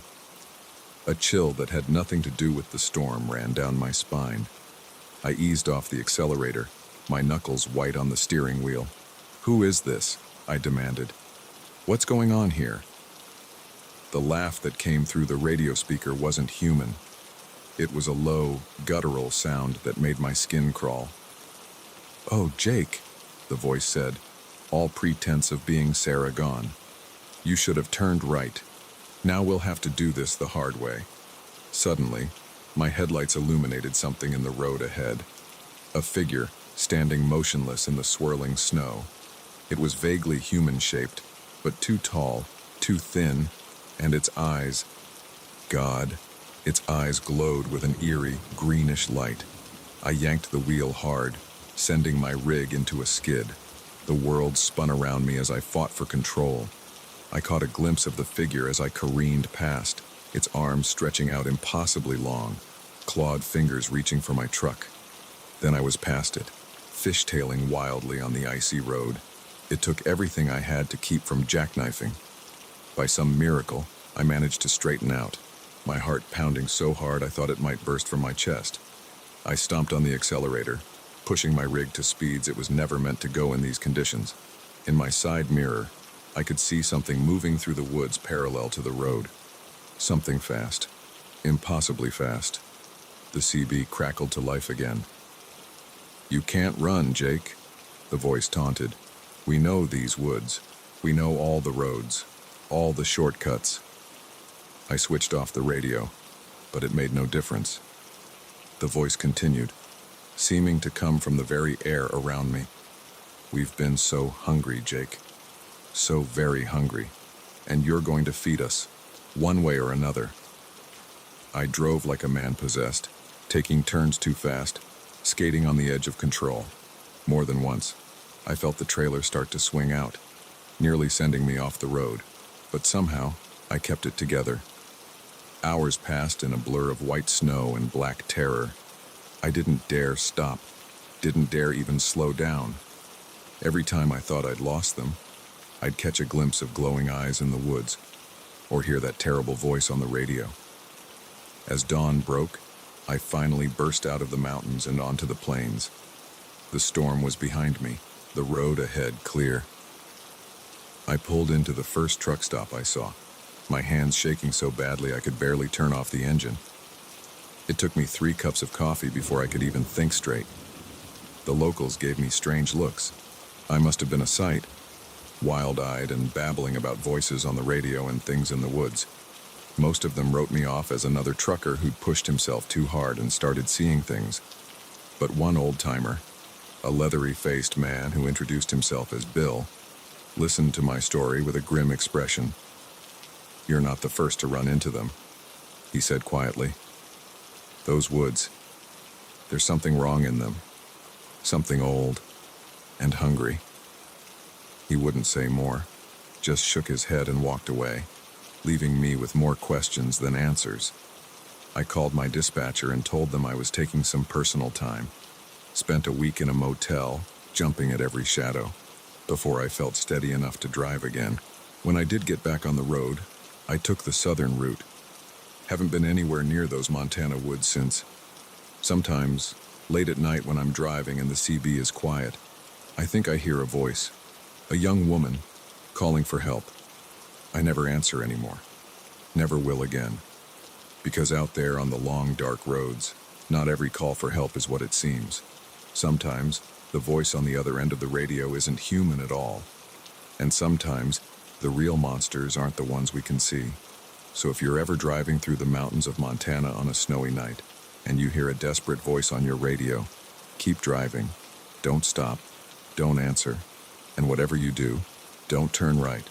Because there are things out there in the darkness. Things that are always hungry, and they know how to lure their prey.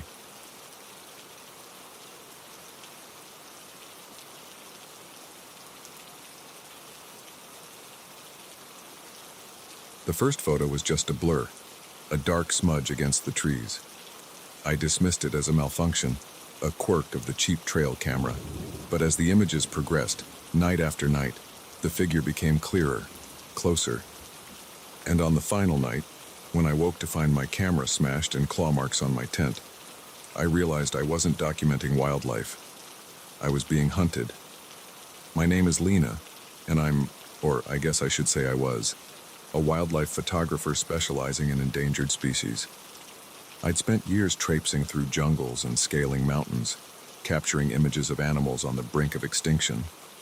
But it was a rumor of an unclassified species in the Pacific Northwest that led me into the heart of Olympic National Park and into a nightmare I'm still trying to understand. It started innocently enough. I'd heard whispers in cryptozoology forums about sightings of an unknown primate in the dense forests of Washington state. Most serious scientists dismissed it as yet another Bigfoot hoax, but something about the descriptions caught my attention. They didn't match the usual Sasquatch lore. This creature was reportedly smaller, more agile, with peculiar bioluminescent markings. Intrigued, I packed my gear and headed into the wilderness. I found a secluded spot deep in the forest, miles from the nearest hiking trail. Perfect isolation to set up my equipment without human interference. The first few days were uneventful. I set up my tent, scouted the area, and positioned my trail cameras at strategic points. During the day, I'd hike, taking photos of the lush forest and its known inhabitants: elk, black bears, the occasional cougar. At night, I'd review the footage from my trail cams, hoping for a glimpse of my elusive quarry. It was on the fourth night that I saw it, just a dark blur at the edge of the frame, there and gone in an instant. I nearly missed it, almost dismissed it as a glitch or maybe a bat flying past the lens. But something made me pause, made me go back and look closer. There was a shape to the blur, a suggestion of a form that was neither human nor any animal I recognized. I felt a tingle of excitement. Could this be what I'd come for? The next night, it appeared again. This time, the image was clearer. A hunched figure, moving on all fours but in a way that seemed off, unnatural. And there, just barely visible, were faint glowing spots along its flank. I could hardly contain my excitement. This was it. Proof of an undiscovered species. I just needed clearer images, definitive evidence. But as the days passed and I reviewed each night's footage, my excitement began to turn to unease. The creature was appearing more frequently, and it was getting closer to my cameras, closer to my camp. One image in particular stuck with me. The creature, now clearly visible, was staring directly into the camera. Its eyes reflected the infrared light, glowing an eerie red. But it was the intelligence in those eyes that chilled me.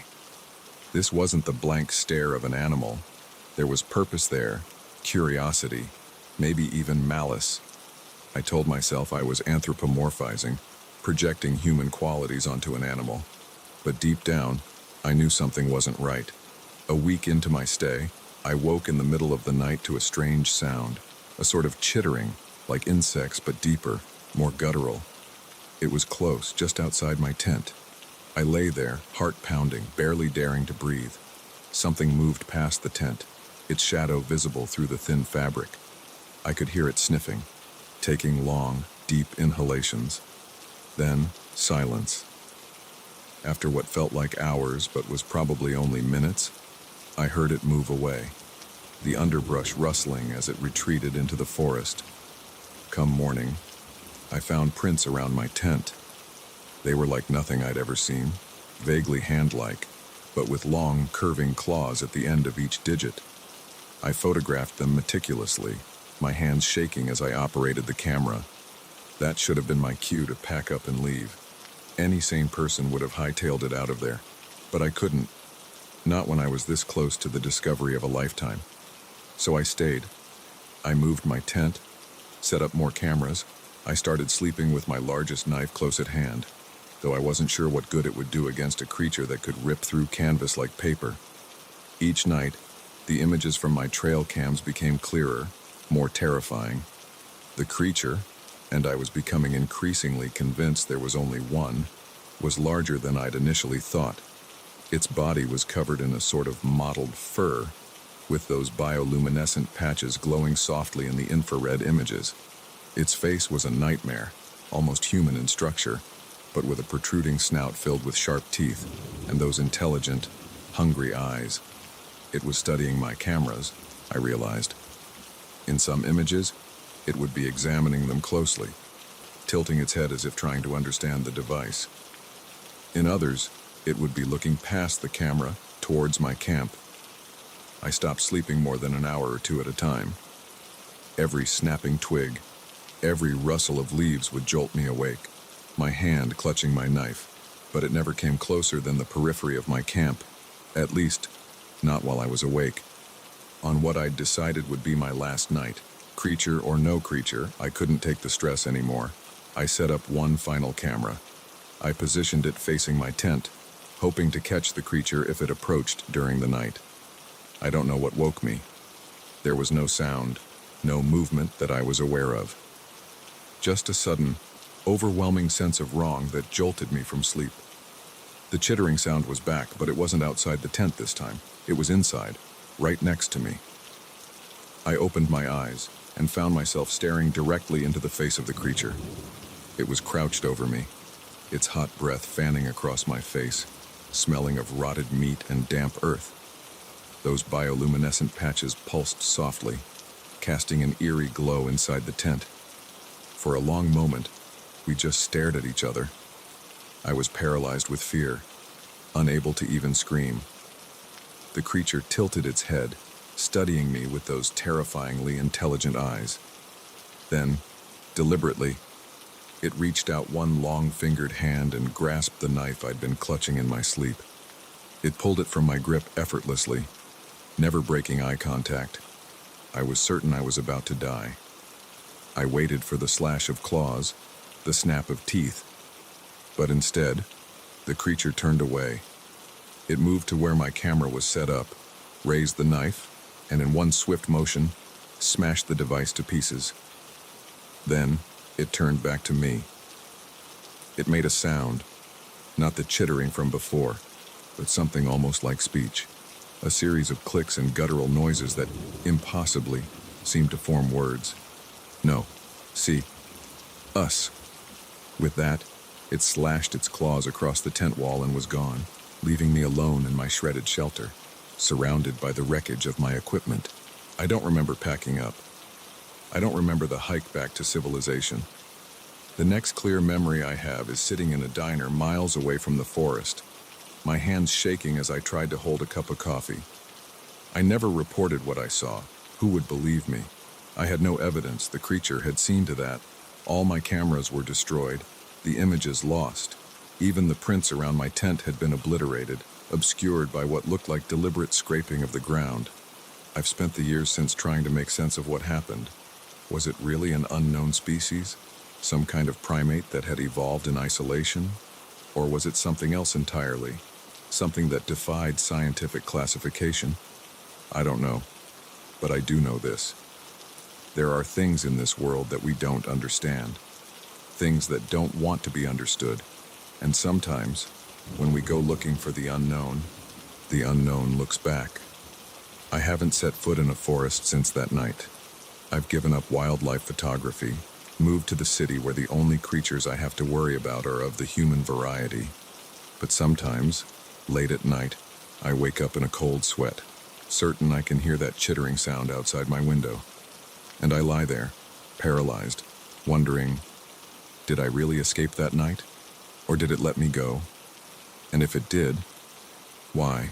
Because deep down, I can't shake the feeling that somewhere out there, in the dark forest of the Pacific Northwest, something is waiting, watching, and maybe, just maybe, it's still hunting me. So if you're ever in the wilderness, setting up trail cams in hopes of capturing images of elusive wildlife, be careful. Be very careful. Because you never know what might be capturing images of you. And some things, once seen, can never be unseen.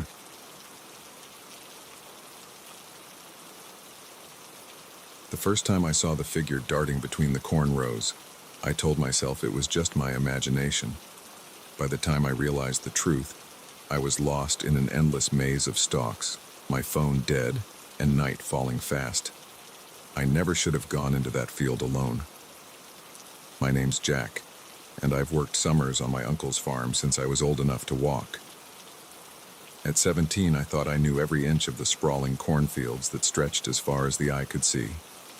But on that sweltering July evening, I learned that some parts of the farm held secrets darker than I could have ever imagined. It started with a malfunctioning irrigation system. Uncle Dave had noticed one section of the field wasn't getting enough water, and he asked me to check it out. Simple enough task, I thought. I'd done it 100 times before. I set out just as the sun was starting to dip towards the horizon, painting the sky in brilliant shades of orange and pink. The corn was at its full height, easily towering over my 6-foot frame. I'd always loved walking through the fields at this time of year, feeling dwarfed by the lush green stalks stretching endlessly in every direction.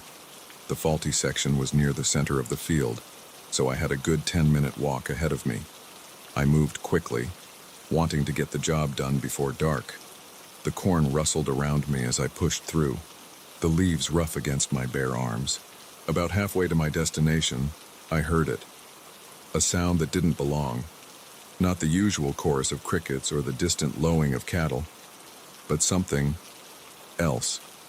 A sort of skittering noise, like something moving rapidly through the corn just out of sight. I paused, listening intently. For a moment, there was nothing but the normal sounds of a summer evening on the farm. Then I heard it again, closer this time.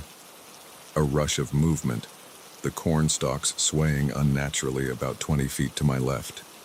"Hello," I called out, my voice sounding small and uncertain in the vast field. "Is someone there?" No response, just another rustle of movement, this time behind me. I turned quickly, heart starting to race. That's when I saw it. Just a glimpse, really. A dark figure, darting between the rows of corn.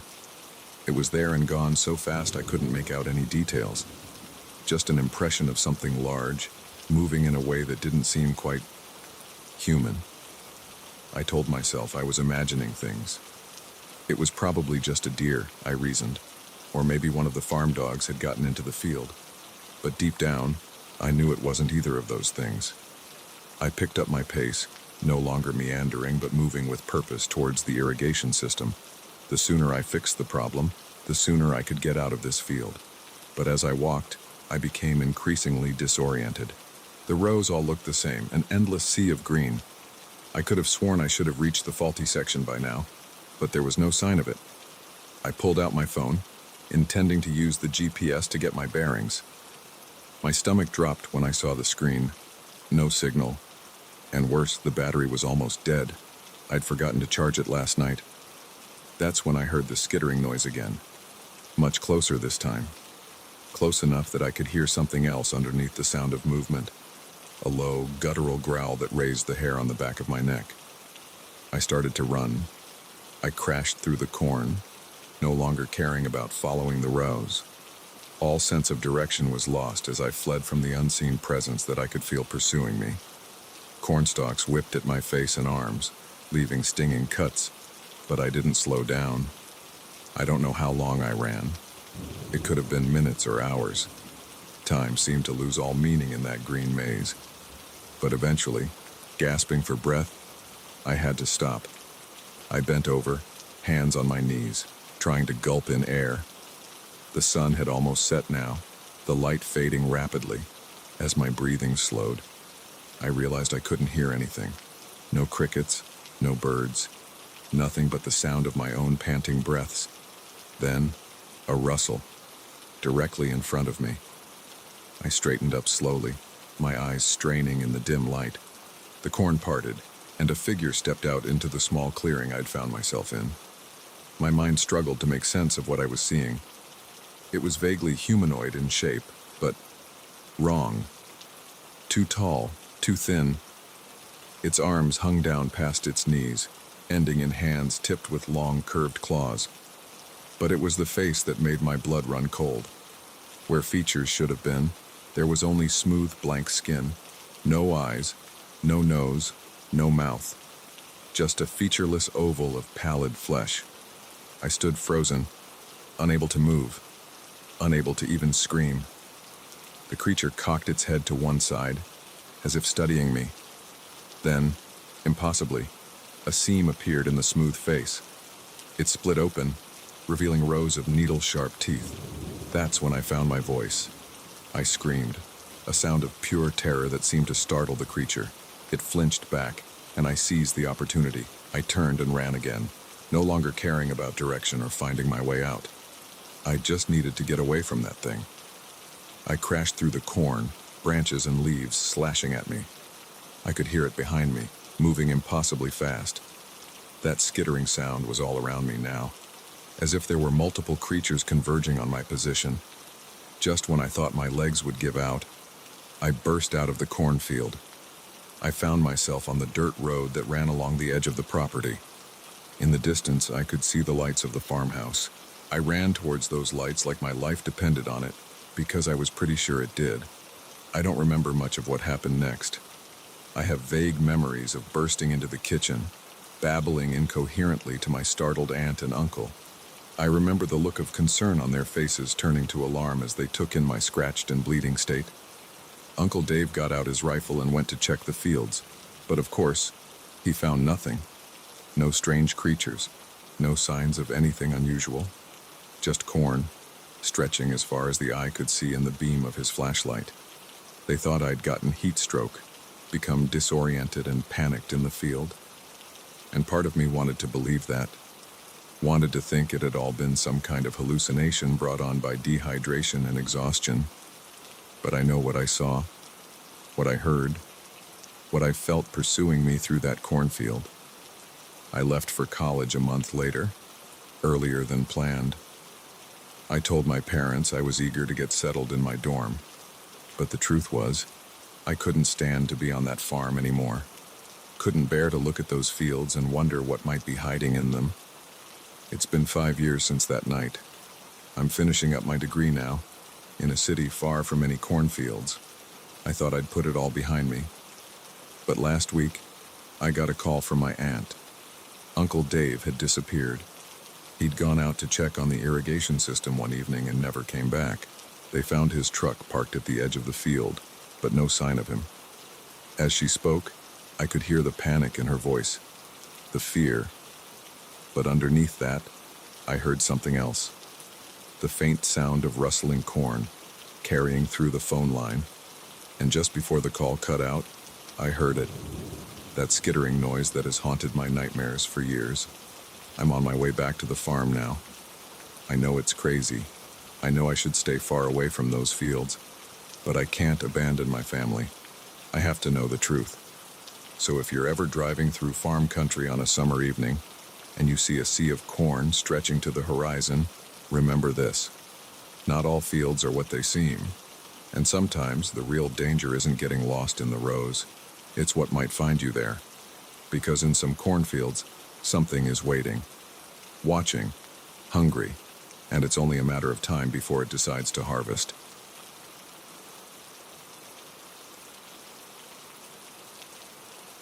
The moment we set foot on that abandoned yacht, I knew something was terribly wrong.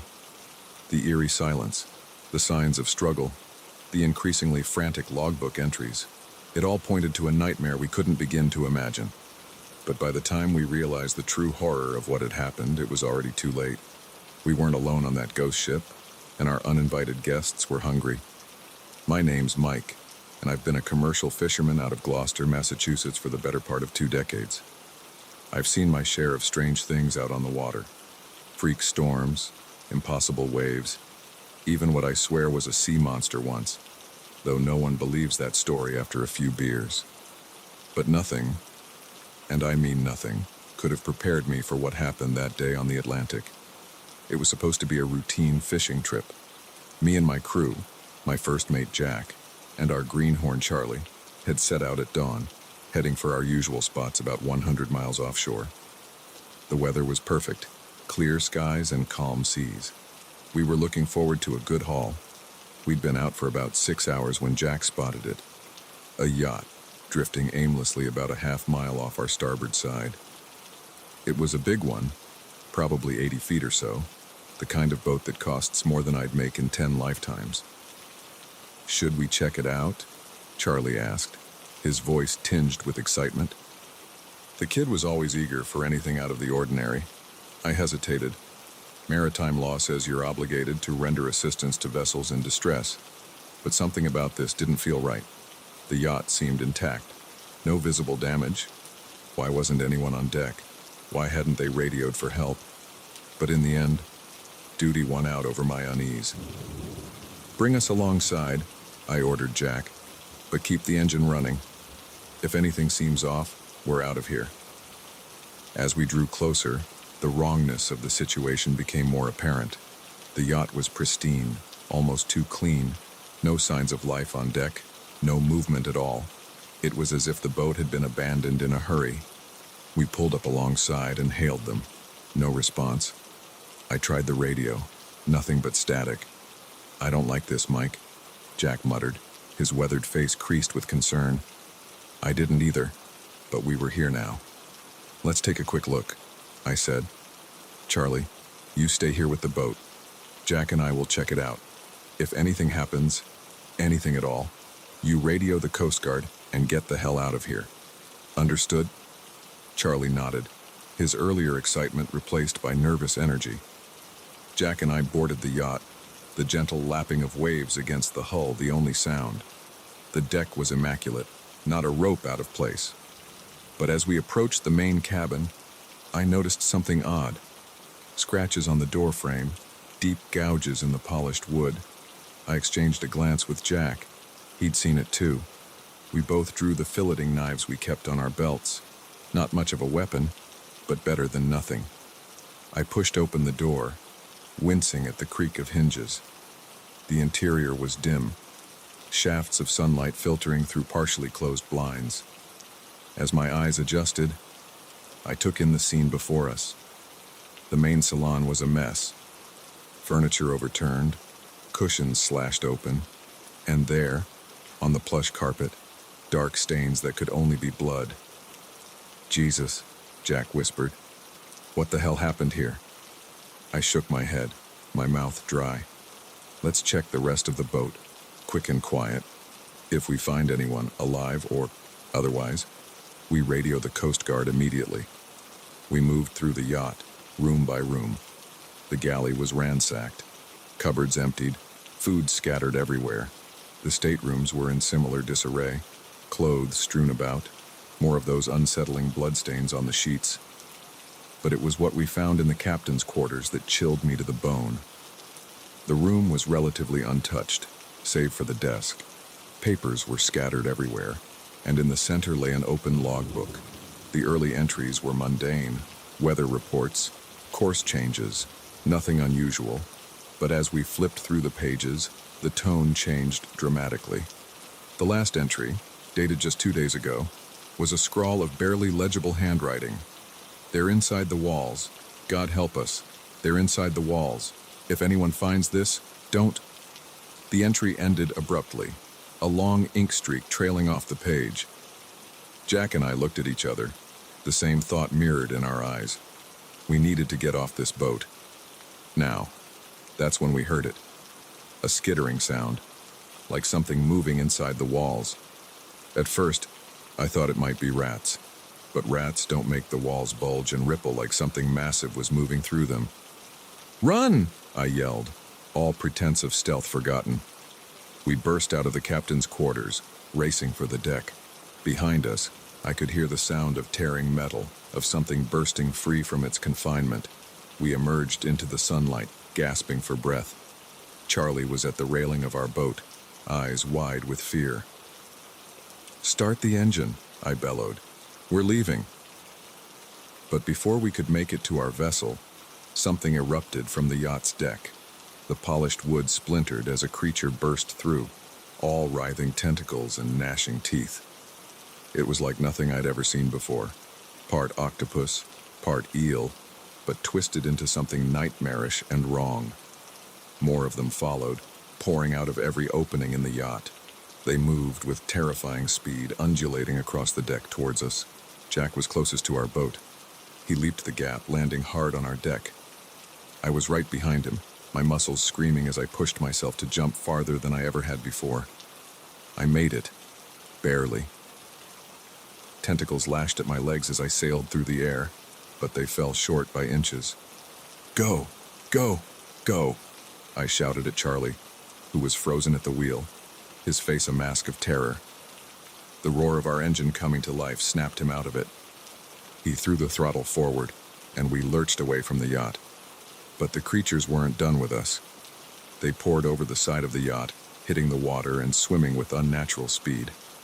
I could see more of them bursting out of the hull below the waterline, the yacht's immaculate white paint stained with spreading tendrils of some black, oily substance.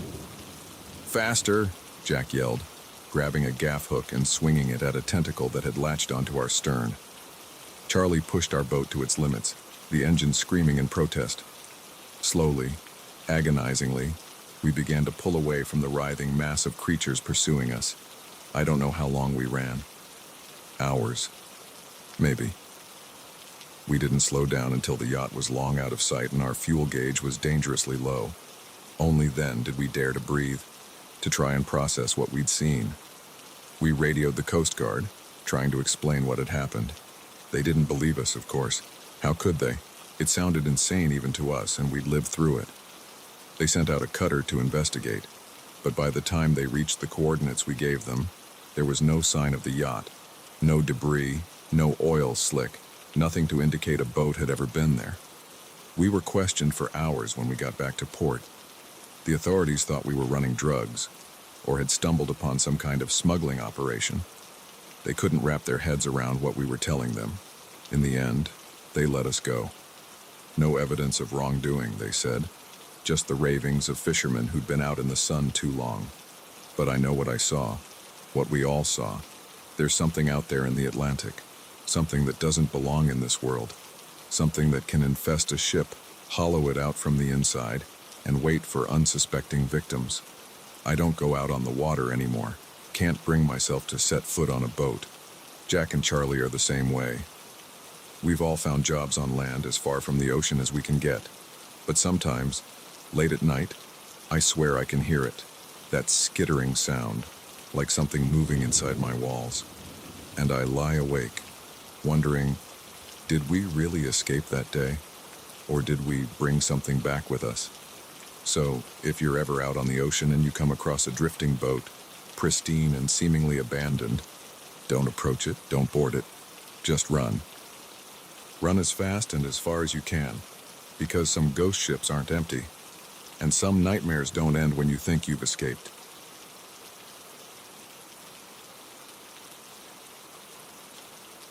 The moment our flashlights began to flicker, I knew we'd made a terrible mistake.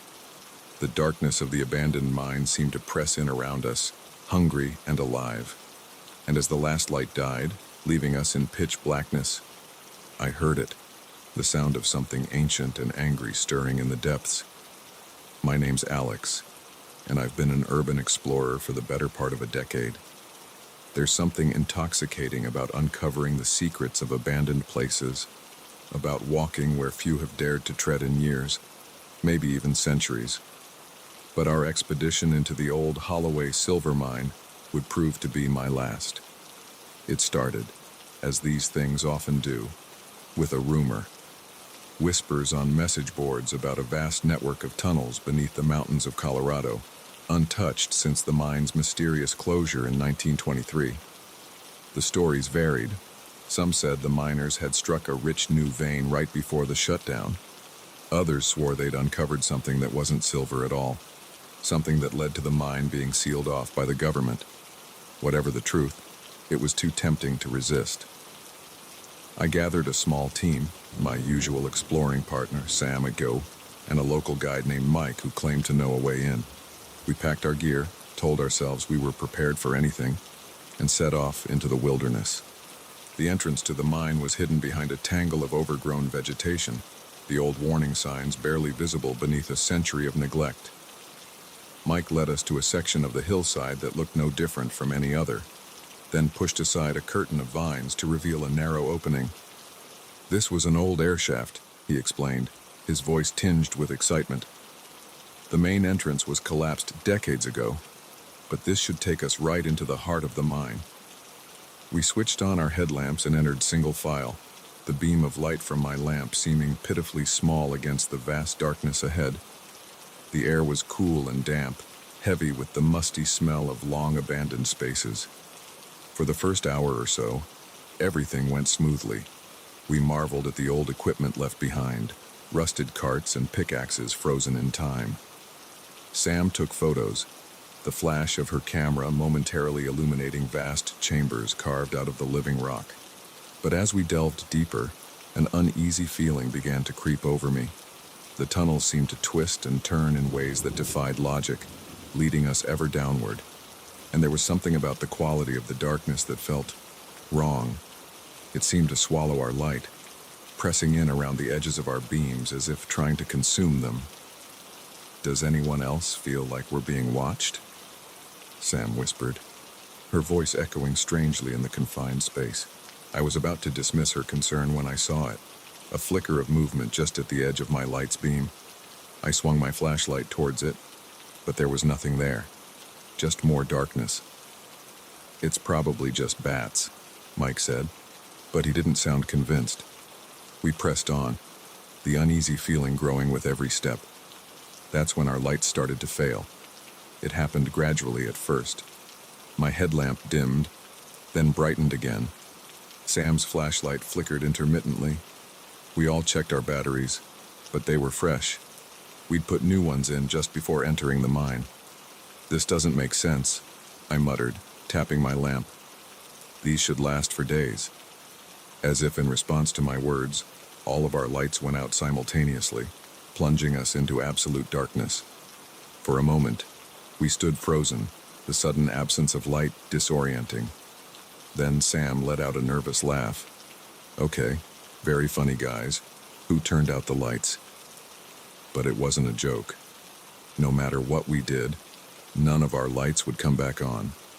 Even the screen of my phone remained stubbornly dark. "Everyone stay calm," I said, trying to keep the fear out of my voice. Let's just stay put for a minute. Our eyes will adjust." But they didn't. The darkness remained absolute, pressing against my eyeballs like a physical thing. I couldn't even see my hand in front of my face. That's when we heard it, a sound echoing from deep within the mine. At first it was faint, a sort of scraping noise, like stone grinding against stone. But it grew louder, closer. "What is that?" Sam whispered, her voice trembling. Before I could answer, another sound joined the first, a low, rumbling growl that seemed to vibrate through the very rock around us. It was a sound that didn't belong in this world, ancient and hungry and undeniably alive. "Run!" I yelled, grabbing for Sam's hand in the darkness. We ran blindly through the tunnels, one hand on the rough wall to guide us. The sounds behind us grew louder, accompanied now by the unmistakable noise of something large moving through the mine shafts, something that was gaining on us. I don't know how long we ran. Time lost all meaning in that lightless maze. We stumbled over unseen obstacles, scraped against jagged rocks, all the while with that terrible sound growing ever closer. Suddenly, my outstretched hand met empty air. We'd reached some kind of chamber. The echoes of our panicked breathing suggested it was vast. "Stop," I gasped.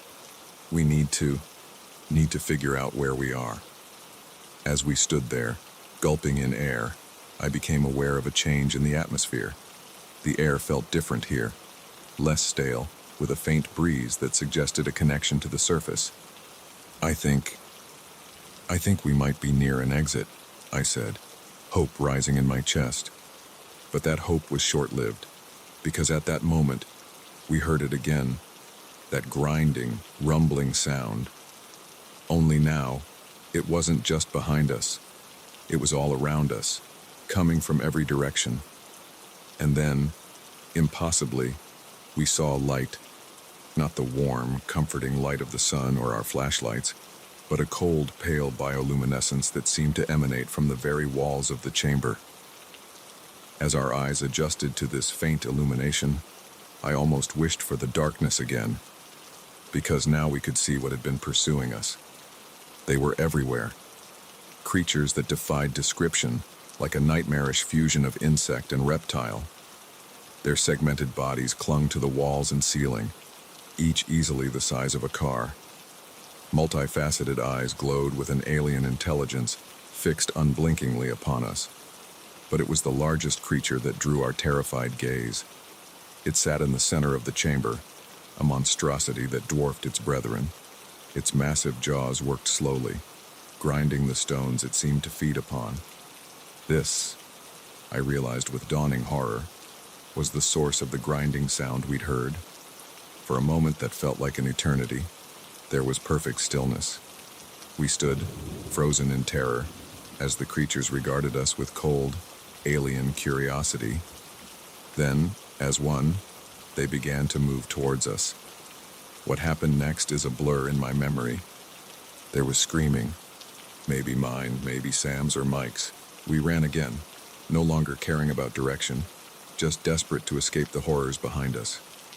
By some miracle, we found another tunnel.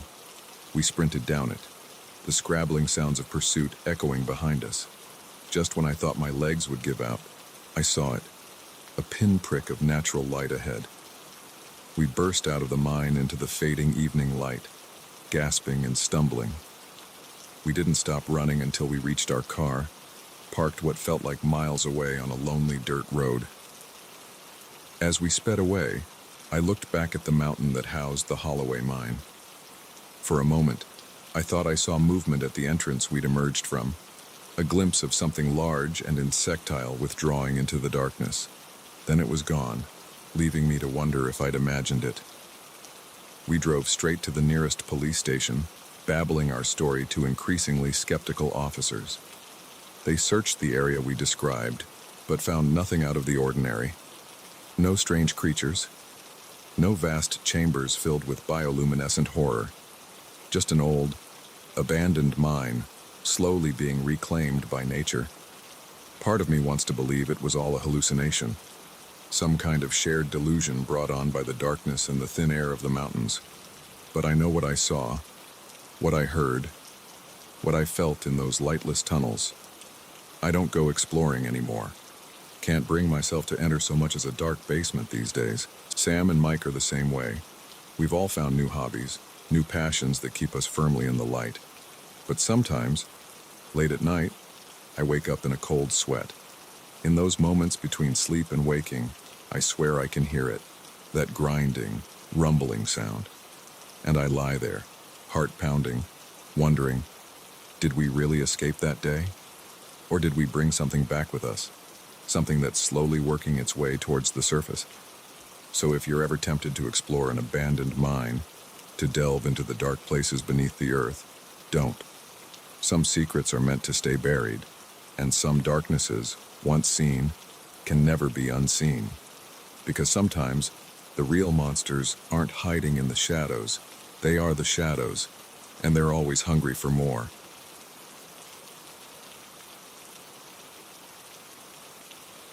The first time I noticed something was off, it was the silence. No footsteps in the hallway, no chatter from neighboring rooms. Just an eerie quiet that seemed to press in from all sides. By the time I realized the truth, it was too late. I was trapped in a nightmare, and the hotel itself seemed to be my jailer. My name is David, and or I guess I should say I was, a traveling salesman. Medical supplies, to be specific. I spent more nights in hotels than in my own bed, crisscrossing the country, living out of a suitcase. I thought I'd seen it all when it came to accommodations, from 5-star luxury to roach-infested dives. but nothing could have prepared me for room 313 at the Pinewood Inn. It was meant to be a routine overnight stay, just another forgettable hotel in another forgettable town. I'd driven for hours through a relentless downpour, the windshield wipers barely keeping up with the deluge. When I saw the flickering neon sign of the Pinewood Inn, I was ready to call it a night. The lobby was deserted when I entered, water dripping from my coat to form a puddle on the faded carpet. A bell sat on the front desk, and I gave it a ring. The sound echoed unnaturally in the empty space. After a moment, a man emerged from a back room. He was tall and gaunt, with deep-set eyes that seemed to look right through me. "Checking in?" he asked, his voice a dry whisper. I nodded, suppressing a shiver. Something about this place felt off, but I chalked it up to exhaustion and the gloomy weather. "Just one night," I said, fishing out my credit card. The clerk's long fingers danced over an ancient-looking computer. "Room 313, he said, sliding a key across the desk. An actual metal key, not the key cards most hotels use these days. "Third floor. Elevators to your left." I took the key, noticing how cold it felt in my hand. "Thanks. Is there anywhere nearby I could grab a bite to eat?" The clerk's face remained impassive. "Kitchen's closed. Vending machines on each floor." "Great. Dinner of champions." I thanked him and headed for the elevator, dragging my wheeled suitcase behind me. The elevator creaked and groaned its way up to the third floor. As the doors slid open, I was struck again by the silence. Shouldn't there be some noise in a hotel? TVs from other rooms, people talking, something. I made my way down the dimly lit hallway, the worn carpet muffling my footsteps. Room 313 was at the very end, tucked away in a corner. The key stuck a bit in the lock, but with some jiggling, the door swung open. The room was unremarkable. A bit dated, maybe, with floral wallpaper that had seen better days and a TV that looked like it was from the 90s. But it was clean, and the bed looked comfortable enough. I set my suitcase down and flopped onto the bed, the events of the long day catching up with me. I must have dozed off because the next thing I knew, I was jolted awake by a sound. It took me a moment to place it, knocking. Someone was knocking on my door. I glanced at the bedside clock, 2:17 a.m.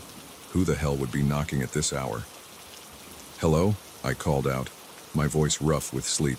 No response. Just another series of knocks, more insistent this time. I got up, a sense of unease growing in the pit of my stomach. I approached the door, but something made me hesitate before opening it. Instead, I put my eye to the peephole. The hallway outside was empty. I shook my head, trying to clear the cobwebs of sleep. Maybe I'd dreamed the knocking. But even as I thought it, the sound came again. Only this time, it wasn't coming from the door. It was coming from the window. My blood ran cold. I was on the third floor. Slowly, I turned towards the window. The curtains were drawn, but I could see a shadow moving behind them. A human shape, but wrong somehow. Too tall, too thin. I stood frozen, unable to move, unable to even breathe. The knocking continued, growing louder, more frantic. Then suddenly it stopped. For a long moment, there was only silence. Then, a voice. It came from everywhere and nowhere at once, seeming to seep out of the very walls. "Let us in, David," it whispered. "We've been waiting for you." That broke my paralysis. I lunged for the door, yanking it open and bursting into the hallway. I had to get out of here, had to find help. But the hallway, it was wrong. It seemed to stretch on forever, the doors repeating endlessly. I turned back to look at my room, but 313 had vanished. Every door now bore the same number, CR0. I ran, my heart pounding in my chest. The hallway seemed to twist and turn, defying the laws of physics. No matter how far I went, I couldn't find the elevator, the stairs any way out. And all the while, I could hear them, whispers and scratches, coming from behind every door.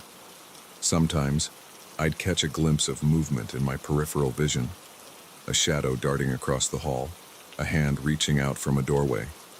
But whenever I turned to look, there was nothing there. I don't know how long I ran. Hours, maybe. My legs burned. My lungs screamed for air, but I didn't dare stop.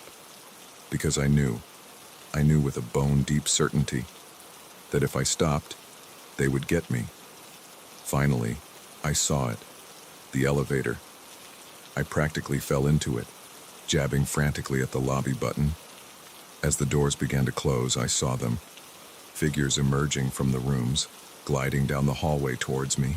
Their faces, God, their faces were... The doors slammed shut, cutting off my view. I sagged against the wall, gulping in air. The elevator began to descend, and for a moment I allowed myself to hope. Maybe this nightmare was over.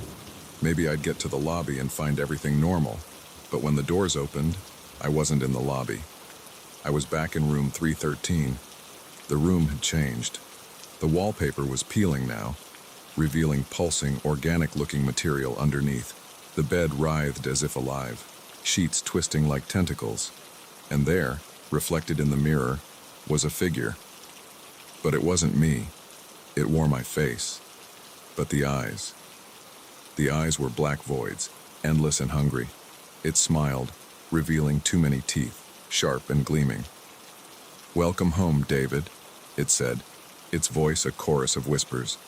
"We've been waiting so long," I screamed. I screamed until my throat was raw, until I tasted blood. I screamed as the room twisted around me, as unseen hands grabbed at me from the shadows. And then, I woke up. I was in my car, parked at a rest stop. Rain pattered against the windshield. My phone was buzzing, a missed call from my boss, wondering why I hadn't shown up for my meeting. For a long moment, I just sat there trying to get my bearings. It had all been a dream. A vivid, terrifying nightmare, but just a dream. I must have pulled over when I got too tired to drive, fallen asleep at the wheel. I started the car, ready to put this all behind me. But as I pulled out of the rest stop, I caught sight of something in my rearview mirror that made my blood run cold. There, on the back seat, was a key. An old-fashioned metal key with a tag attached. Room 313, it read. Pinewood Inn. I drove and didn't stop until I was 3 states away. I quit my job, sold my house, changed my name. I don't stay in hotels anymore. Can't bring myself to even look at one, because I know the truth now. The Pinewood Inn is out there, waiting. It might not be in the same place, might not even look the same, but it's waiting. For me, for you, for anyone unlucky enough to check in. So if you're ever driving late at night, tired and looking for a place to rest, and you see a hotel you don't remember being there before, keep driving. No matter how exhausted you are, no matter how bad the weather is, just keep driving. Because some rooms you check into, you never really check out of. And in some hotels, every night is an eternity.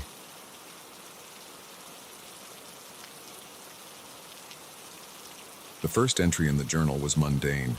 The last was a frantic scrawl that chilled me to the bone. By the time I heard those heavy footsteps on the cabin's porch, I knew I was living the same nightmare that had consumed the previous occupant. And as the door handle began to turn, I realized with horrifying certainty that I wouldn't be leaving these woods alive. My name is Chris, and until a week ago, I was just another burned-out city dweller looking for an escape. When I stumbled across an ad for a remote cabin rental deep in the Adirondacks, it seemed like the perfect solution. A month of solitude, surrounded by pristine wilderness, no cell service or Wi-Fi to tether me to the stress of my normal life. Just me, the trees, and the promise of peace and quiet. The drive up was long and winding, the roads becoming progressively narrower and rougher as I left civilization behind. By the time I reached the turnoff for the cabin, the dense forest pressed in on both sides of the dirt road, branches scraping against my car like grasping fingers. The cabin itself was exactly as advertised, rustic, secluded, perched on the edge of a small clearing with a breathtaking view of the mountains. As I unloaded my supplies, I felt the tension of the past few months already beginning to melt away. That first evening was idyllic. I sat on the porch, watching the sunset paint the sky in brilliant hues of orange and pink, a glass of whiskey in hand. The only sounds were the rustle of leaves in the breeze and the distant call of a loon on some hidden lake. This, I thought, was exactly what I needed. It wasn't until I went inside to prepare dinner that I noticed the journal. It was sitting on the small writing desk in the corner, a leather-bound notebook that looked well used. Curious, I flipped it open. The first entry was dated 3 months ago. Finally made it to the cabin. The drive was longer than expected, but the silence up here is already worth it. Looking forward to a productive month of writing. The entries that followed were relatively mundane. Observations about the weather, notes on the local wildlife, progress updates on whatever the previous occupant had been writing. But as I flipped through the pages, I noticed a shift in tone. The entries became shorter, more fragmented. There was an increasing sense of unease permeating the words. 2 weeks in, there was this: heard strange noises last night. Not an animal, at least, not like any I've ever heard. Almost sounded like words, but in no language I know. Probably just the wind. A few days later, the noises are getting closer. Not the wind. Definitely not the wind. Saw something moving at the edge of the clearing today. Too big to be a deer. Moved all wrong for a bear. What the hell is out there? The final entry, dated just a week ago, sent a chill down my spine. It's here. God help me, it's here. If anyone finds this, don't stay. Run. Run before it's too. The entry ended abruptly, a long ink streak trailing off the page as if the writer had been suddenly interrupted. I closed the journal, my hands shaking slightly. This had to be some kind of joke, right? A prank by the owner to spook the city folk. But deep down, I knew it wasn't. The fear in those final entries was too raw, too real. I thought about leaving right then and there, but it was already dark, and the idea of navigating those treacherous mountain roads at night was daunting. I decided to stay the night and leave first thing in the morning. Sleep didn't come easily. Every creak of the cabin's old timbers, every rustle from the forest outside had me sitting bolt upright, straining my ears. But eventually, exhaustion won out, and I fell into a fitful slumber. I woke to silence, not the peaceful quiet of the previous evening, but a heavy, oppressive silence that seemed to press in on me from all sides. No birdsong, no insects buzzing, not even the whisper of wind through the trees. It was as if the forest itself was holding its breath. I got up, my movements feeling strangely sluggish, as if I was moving through water. The morning light filtering through the windows seemed dim and gray, despite the cloudless sky outside. That's when I saw it. A footprint in the dirt just outside the cabin's front window.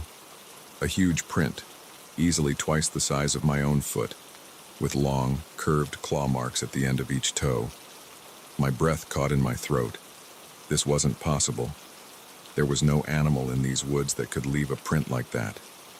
Unless I thought of the journal, of the writer's increasing panic. Too big to be a deer, moved all wrong for a bear. I backed away from the window, my heart pounding. I had to get out of here. Now. I threw my belongings haphazardly into my bag, not bothering to pack neatly. Every few seconds, I glanced out the windows, half expecting to see some monstrous shape emerge from the tree line.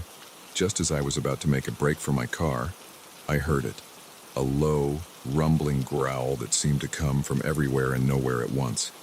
It was a sound that didn't belong in this world. Ancient and hungry and undeniably alive. I froze, my hand on the doorknob. The growl came again, closer this time, and then footsteps, heavy, deliberate footsteps, coming from the other side of the cabin. With a jolt of terror, I realized they were circling around towards the front porch. I backed away from the door, looking frantically for a weapon, an escape route, anything. But there was nowhere to go. The footsteps grew louder, the floorboards of the porch creaking under immense weight. Then, silence. For a long moment, Nothing moved. I stood there, scarcely daring to breathe, my eyes fixed on the door. The handle began to turn, slowly, inexorably. I'd like to say I faced whatever was on the other side bravely, that I stood my ground and fought. But the truth is, blind panic took over. I ran. I burst out the back door, sprinting for the trees. Behind me, I heard the front door splinter, followed by a roar that shook the very air. I didn't look back. I couldn't. I just ran. I crashed through the underbrush, branches whipping at my face, roots threatening to trip me with every step. I had no idea where I was going. My only thought was to put as much distance between myself and the cabin as possible. I don't know how long I ran. Time seemed to lose all meaning in that endless green maze. But eventually, my legs gave out, and I collapsed against a tree, gulping in air. As my panic receded, I realized I had made a terrible mistake. In my blind flight, I had run deeper into the wilderness, hopelessly lost. I had no supplies, no phone, no way to call for help. And somewhere out there, something was hunting me. The rest of that day passed in a haze of fear and exhaustion. I tried to find my way back to the road, or to any sign of civilization, but the forest all looked the same. As night fell, the temperature dropped, and a light rain began to fall. I huddled under a large tree, shivering, straining my ears for any sound of pursuit. But there was only the soft patter of rain on leaves and the occasional hoot of an owl.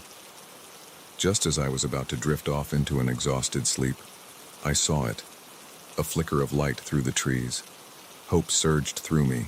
A house, a road. I stumbled towards the light, my fatigue forgotten. As I drew closer, I could make out a structure. My heart leapt. It was the cabin. Somehow, I had made a huge circle and ended up back where I started.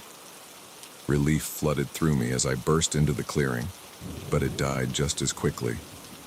This wasn't my cabin. It was similar, yes, but older, more weathered. And there, carved into the door in jagged, desperate strokes, was a message. Don't enter. It's still here. I stood there, rain soaking through my clothes, staring at those words. And that's when I heard it again, that low, inhuman growl coming from just behind me. I'm writing this now in a new journal I found inside this cabin. I don't know how long I can stay here or if there's any escape, but if anyone finds this, please, heed my warning. Don't stay in these woods. Don't seek out solitude in this forgotten corner of the wilderness, because something ancient dwells here, something patient and hungry. And once it knows you're here, it never stops hunting. So if you're reading this, run. Run now while you still can. And pray it hasn't already caught your scent.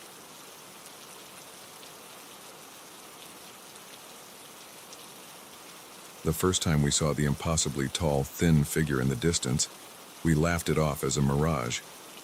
By the time we realized the truth, we were hopelessly lost in an endless sea of sand, with something inhuman stalking our every move. And as our water supply dwindled under the merciless sun, we began to understand that in this desert, death wasn't the worst fate that could befall us. My name's Alex, and until 2 weeks ago, I was just your average thrill-seeking tourist. My girlfriend Jess and I had been planning this Southwest road trip for months, eager to escape the dreary Seattle winter for some sun and adventure. We'd mapped out a route that would take us through some of the most stunning desert landscapes in the country, with plenty of opportunities for hiking and photography. The trouble started on day 5 of our trip. We'd just left a small town in eastern Arizona, heading for a remote area known for its striking rock formations and supposed spiritual energy. The guy at the local gas station had warned us to stick to the main roads, muttering something about people going missing in the backcountry. But we were young, confident, and more than a little arrogant. We thought we knew better. "Come on, Alex," Jess had said, her eyes sparkling with excitement as she pointed to a dirt road veering off the highway. "That looks way more interesting than the route on the map. Let's check it out." I hesitated for a moment, remembering the gas station attendant's warning, but one look at Jess's eager face, and I caved. All right, I said, turning onto the unmarked road. But just for a little while. We don't want to get lost out here. If only I'd known then how prophetic those words would be. At first, the detour seemed like a great idea. The scenery was breathtaking. Towering mesas, bizarre rock formations, and endless vistas of red sand stretching to the horizon. We stopped several times for Jess to take photos, marveling at the alien beauty of the landscape. It was during one of these stops that we saw it for the first time. Jess was setting up a shot of a particularly striking rock spire when she suddenly froze, her camera halfway to her face. "Alex," she said, her voice oddly strained. "Do you see that?" I followed her gaze, squinting against the harsh sunlight. At first, I didn't see anything. Then, shimmering in the heat haze on the horizon, I saw a figure. It was unnaturally tall and thin, standing perfectly still amidst the undulating waves of hot air. "Probably just a weird-looking cactus," I said, though a chill ran down my spine despite the oppressive heat. "The heat can play tricks on your eyes out here." Jess nodded, but she didn't seem convinced. "Yeah, you're probably right," she said. But she didn't raise her camera again. Maybe we should head back to the main road." I agreed, suddenly eager to be back on familiar terrain. But as I turned our rented SUV around, I realized with a sinking feeling that I wasn't sure which way we'd come from. The dirt road we'd been following had split several times, and in my distraction, I hadn't been paying close attention to our route. "No problem," I said, trying to keep my voice calm for Jess's sake. "We've got GPS on our phones. We'll just backtrack." But when I pulled out my phone, my blood ran cold. No signal, not even a single bar. "Okay, don't panic," I said, as much to myself as to Jess. "We've got plenty of water, and we can't be that far from the highway. We'll just pick a direction and drive. We're bound to hit a main road eventually." Jess nodded, but I could see the fear starting to creep into her eyes. "What about that thing we saw?" she asked quietly. "It was nothing," I said firmly. "Just a trick of the light. We're going to be fine." I wish I could say I believed my own words. We drove for hours, the sun beating down mercilessly on the car. The air conditioning struggled against the heat, and we rationed our water carefully, all too aware of how quickly dehydration could become deadly in this environment. As the day wore on, the landscape seemed to shift and change around us. Rock formations that I could have sworn we'd passed before appeared again and again, as if we were driving in circles despite maintaining a straight course. And always, there was that figure on the horizon. No matter which direction we drove, it was there, a distant silhouette shimmering in the heat. Night fell with alarming suddenness, the temperature plummeting as the sun dipped below the horizon.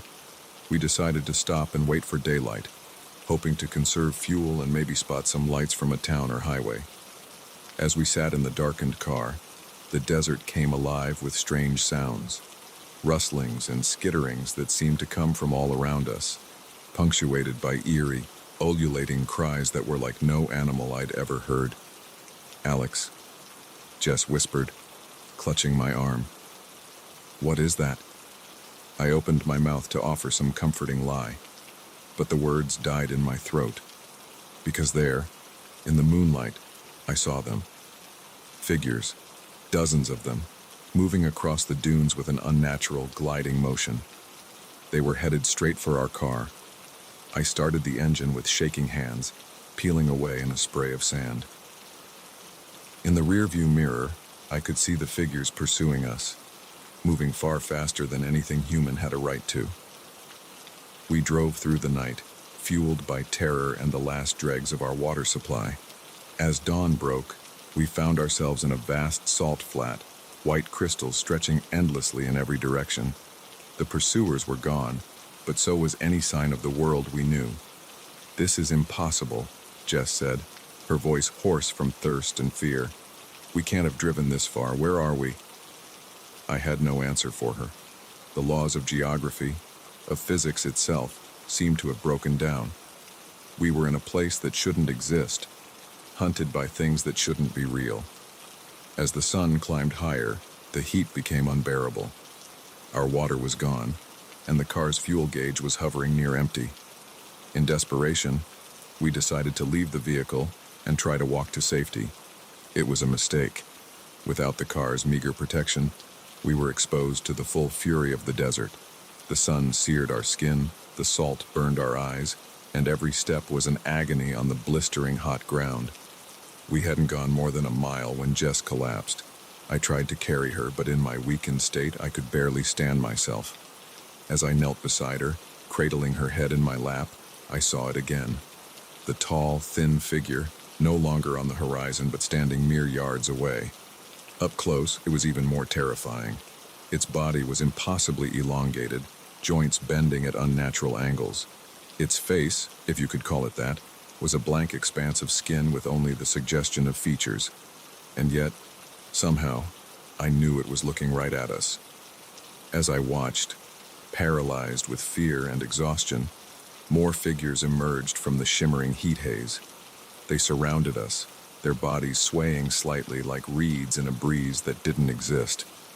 One of them reached out a long, spindly arm. Its hand, tipped with needle-like fingers, gently touched Jess's forehead.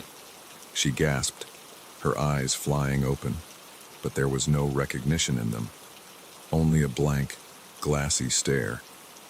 I tried to pull her away, to scream, to do anything, but my body wouldn't respond. The same long-fingered hand touched my face, and the world shifted. I found myself standing upright, the fatigue and thirst suddenly gone. Jess was beside me, but when I looked at her, I realized with horror that she wasn't Jess anymore. Her body had elongated, her features smoothing out into that same blank expanse I'd seen on our captors. I tried to speak, to call her name, but no sound came out. Instead, I felt my own body beginning to change, stretching and twisting into a new form. And then, suddenly, I understood. This wasn't an ending, but a beginning. We hadn't been hunted. We'd been called, drawn to this place, this impossible desert, to become something new, something ancient and patient and utterly alien. As my transformation completed, I felt my awareness expand. I could sense the vastness of the desert, could feel the presence of countless others like us, waiting in the shimmering heat mirages for unwary travelers to stumble into our realm. And I knew, with a certainty that transcended my former human understanding, that we would wait. For years, for centuries, for however long it took. Because eventually, someone else would come. Someone else would take a wrong turn, would see a figure in the distance and dismiss it as a mirage. And when they did, we would be waiting, ready to welcome them into our endless, shimmering desert, ready to help them shed their fragile human forms and join us in our timeless vigil. So if you're ever driving through the Southwest and you see a dirt road leading off into stunning, untouched desert, stick to the main highway.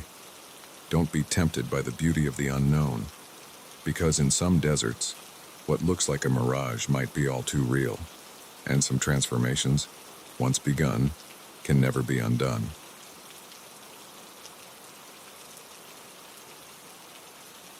The moment my light illuminated that pale, humanoid figure deep in the underwater cave, I knew I'd made a terrible mistake. But by the time I realized the true horror of my situation, I was lost in a labyrinth of narrow passages, my air supply rapidly depleting, and something that definitely wasn't human was hunting me in the darkness. My name's Sarah, and I've been an avid scuba diver for over a decade. I've explored reefs in the Caribbean, shipwrecks off the coast of North Carolina, and even dove under ice in the Arctic. But nothing in my years of experience could have prepared me for what I encountered in the Blue Hole cave system off the coast of Belize. I'd heard whispers about the cave system for years, tales of vast, unexplored chambers, ancient Mayan artifacts, and strange rock formations that defied explanation. Most serious divers dismissed these stories as tall tales, exaggerations meant to lure tourists. But something about them caught my imagination and wouldn't let go. So when I had a week off from my job as a marine biologist, I decided to investigate for myself. I flew down to Belize, rented some top-of-the-line diving gear, and hired a local guide named Carlos to take me out to the Blue Hole. "You sure about this, señorita?" Carlos asked as we approached the site, his weathered face creased with concern. "Many divers go into those caves. Not all come out." I brushed off his warning with a confident smile. "I've got over 500 dives under my belt. Carlos, I'll be fine." If only I'd listened to him. The dive started routinely enough. The Blue Hole itself was breathtaking, a perfect circle of deep blue in the middle of a coral atoll, like a pupil in a giant eye. As I descended into its depths, the water grew darker, cooler. Schools of tropical fish gave way to more unusual creatures: blind cavefish, translucent shrimp, bizarre isopods that looked like they belonged in a sci-fi movie. At about 120 feet down, I reached the entrance to the cave system. I paused there, double-checking my equipment. 2 full tanks of air, multiple lights, a safety line to find my way back. I was as prepared as I could be. With a deep breath, I swam into the cave. The first chamber was enormous, big enough to swallow a small office building. My powerful dive light barely reached the far walls. Stalactites hung from the ceiling like giant stone fangs, their tips disappearing into the murky water below. I spent nearly an hour exploring that first chamber, marveling at the alien beauty of this underwater world. But as fascinating as it wasn't what I had come for. I wanted to go deeper, to see things no other diver had seen before. That's when I found the narrow passage leading deeper into the cave system. It was barely wide enough for me to squeeze through with my tanks. Every instinct honed by years of diving screamed at me to turn back. Cave diving rule number 1: never enter a passage you can't easily turn around in. But the lure of the unknown was too strong. I told myself I'd just take a quick look, then come right back. I maneuvered through the tight passage, my light beam dancing over walls encrusted with strange, colorful mineral formations. The passage twisted and turned, leading me deeper into the heart of the underwater mountain. After what felt like an eternity of claustrophobic swimming, the passage opened up into another chamber.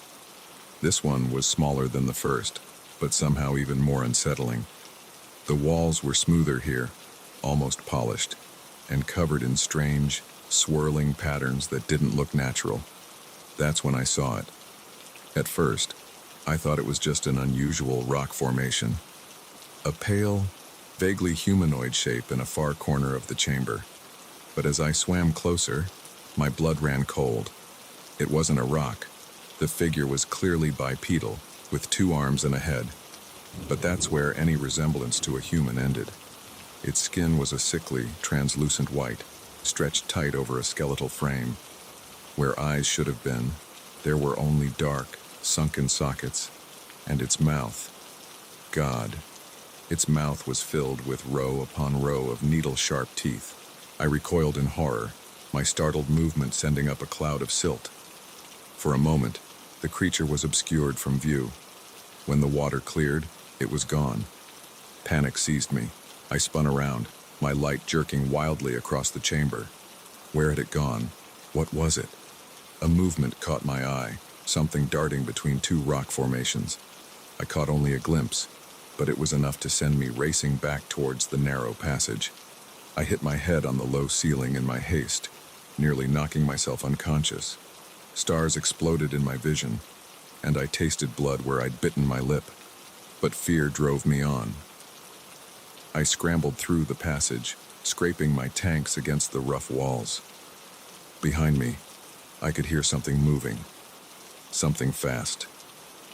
I burst back into the large first chamber, my heart pounding so hard I could hear it over the rush of bubbles from my regulator. I whirled around, light searching frantically for any sign of pursuit. The beam caught something.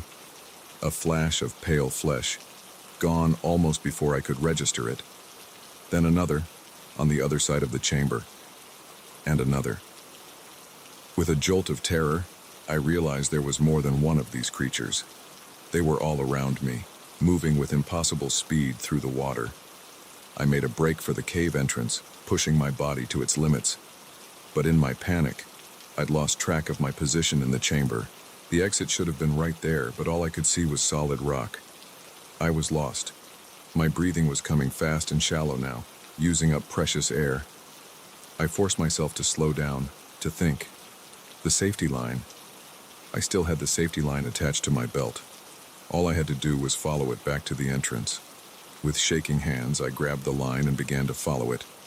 But after only a few feet, I found the end. The line had been cut. A low, gurgling sound echoed through the water, something between a growl and a laugh. They were toying with me. I don't know how long I swam, desperately searching for the way out. Time lost all meaning in that underwater labyrinth. My air supply dwindled dangerously low, the gauge moving into the red zone. Just when I was about to give up hope, to give in to the crushing despair, and let the dark water take me, I saw it. A glimmer of lighter blue in the distance. The exit. I swam towards it with the last of my strength. Behind me, I could hear them getting closer, could almost feel their cold, clammy hands reaching for me. I burst out of the cave into open water, not daring to look back. I ascended as fast as I safely could, my lungs burning for air.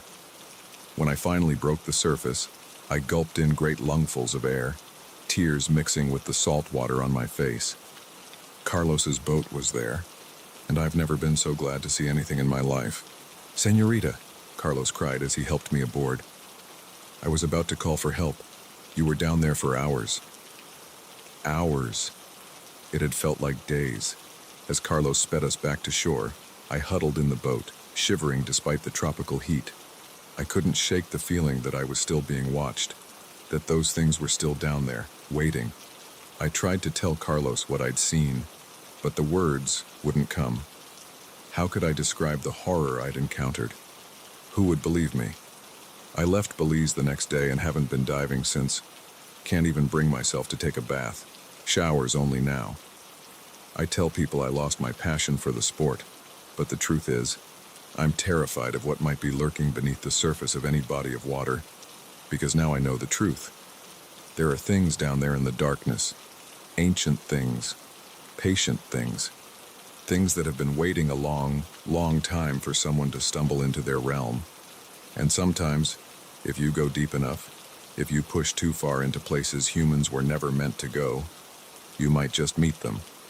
So if you're a diver, and you hear stories about unexplored cave systems, about strange creatures glimpsed in the depths, do yourself a favor. Stick to the well-mapped sites, the popular reefs, and well-lit waters. Because in some caves, the true monsters aren't the ones you bring with you in your mind. They're the ones waiting in the darkness with pale flesh and too many teeth, always hungry for unwary explorers to stumble into their domain. And once they've got your scent, they never, ever stop hunting.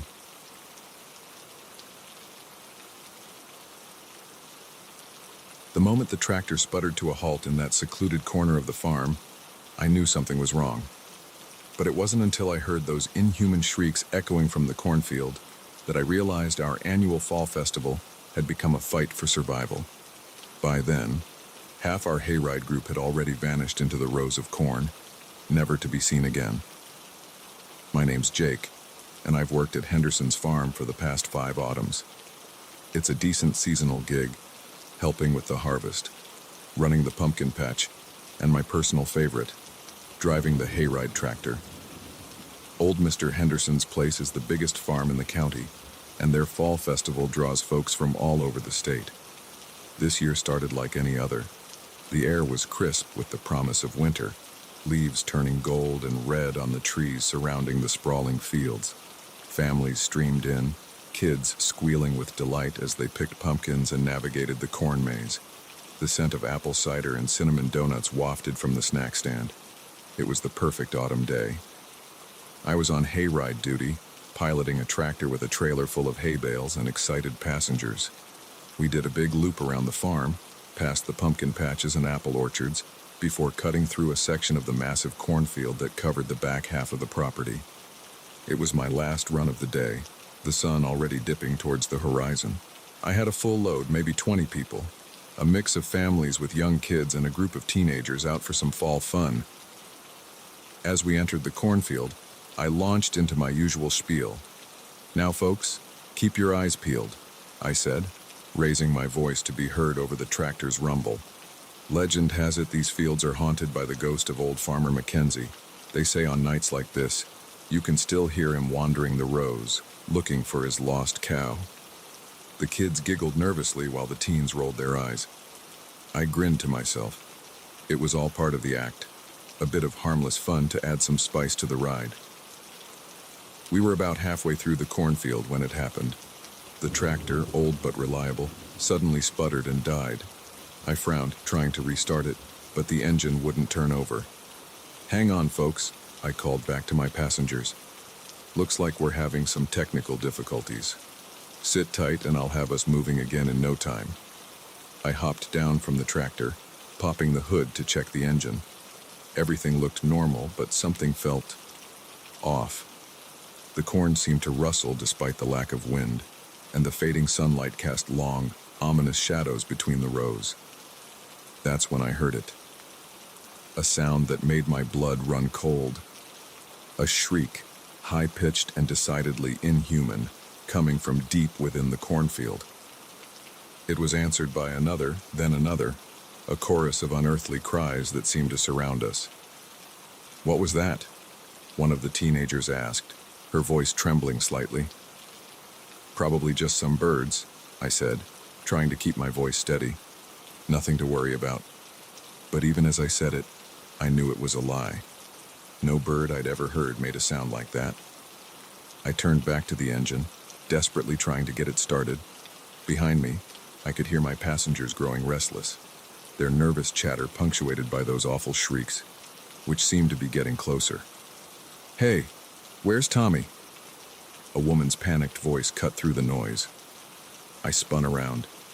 A mother was standing up in the trailer, looking around frantically. "My son, he was right here a minute ago." A murmur of concern rippled through the group. People started looking around, calling out names. And that's when I realized the true horror of our situation. It wasn't just Tommy who was missing. Nearly half the people who had been on the trailer were gone, vanished without a trace. "Everyone stay calm," I said, trying to project a confidence I didn't feel. "I'm sure they just wandered off to look at something. Let's all stick together and—" My words were cut off by a scream. One of the teenagers was pointing at the cornfield, her face pale with terror. "There's something out there," she cried. I saw it move. I followed her gaze, squinting into the deepening shadows between the corn stalks. For a moment, I saw nothing. Then, a flash of movement, something pale and twisted, darting between the rows with impossible speed. "Everyone off the trailer!" I shouted. "We need to get out of here now!" Panic set in. People scrambled off the hay bales, children crying, adults shouting. I tried to organize them into a group, to lead them back the way we'd come, but it was chaos. And then they came. They burst from the corn in a nightmarish wave, creatures that defied description, part plant, part animal, with elongated limbs and faces that were nothing but gaping maws filled with needle-sharp teeth. They moved with terrifying speed, snatching people and dragging them screaming into the corn. I grabbed a pitchfork from the trailer and swung it wildly, managing to fend off one of the creatures as it lunged for a young boy. "Run!" I yelled, shoving the kid towards the path. "Everyone, run!" What followed was a nightmare I'll never forget. We ran through the cornfield, the creatures in pursuit, their shrieks filling the air. People fell behind, their screams abruptly cut off as they were taken. I led the dwindling group as best I could, but in the chaos and fading light, I quickly became disoriented. The corn seemed to move around us, the rows shifting and changing. No matter which way we turned, we couldn't find the exit. It was as if the field itself was alive, conspiring with the creatures to keep us trapped. Night fell, plunging us into near total darkness. The only light came from the harvest moon rising above the corn, casting an eerie glow over the field. The attacks became more frequent, more frenzied. I swung my pitchfork again and again, feeling it connect with something solid, hearing inhuman screeches of pain. By the time we finally burst out of the cornfield, there were only 5 of us left, me, 2 of the teenagers, and a couple with their young daughter. We ran towards the distant lights of the farm buildings, not daring to look back. We crashed into the festival area, gasping and wild-eyed.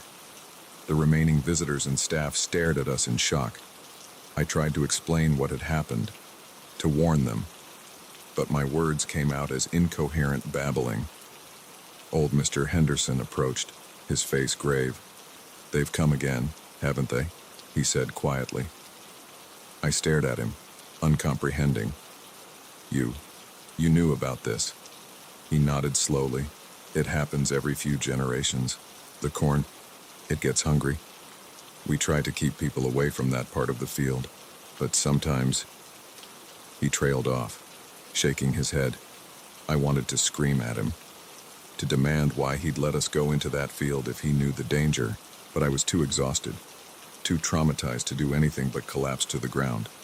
The authorities were called, of course. A massive search was launched, but they found nothing. No bodies, no evidence of any attack. The cornfield looked normal in the light of day, giving no hint of the horrors it had contained. Most people claimed it must have been some kind of mass hallucination, or a prank gone wrong. The official report chalked it up to unexplained disappearances, and eventually the case went cold. But I know the truth. I see it every time I close my eyes. Those twisted creatures, the corn moving with malevolent purpose, the faces of those I couldn't save. I don't work at Henderson's farm anymore. Can't stand the sight of a cornfield these days. But every autumn, when the air turns crisp and the leaves start to change, I remember, and I wonder, are they still out there, waiting in the corn? Will they grow hungry again? So if you're ever at a fall festival, enjoying a hayride on a crisp autumn evening, and your tractor breaks down in a lonely corner of a cornfield, don't brush off that rustling as just the wind. Don't dismiss those strange cries as merely animal sounds. And whatever you do, don't wander into the corn. Because in some fields, the harvest isn't just about crops, and some hungers, once awakened, can never be satisfied.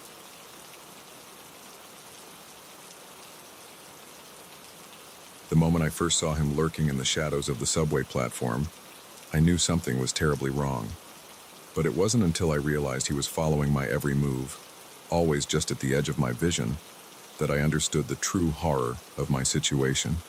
And as the minutes ticked by, my train still agonizingly far away, I began to wonder if I'd make it out of this station alive.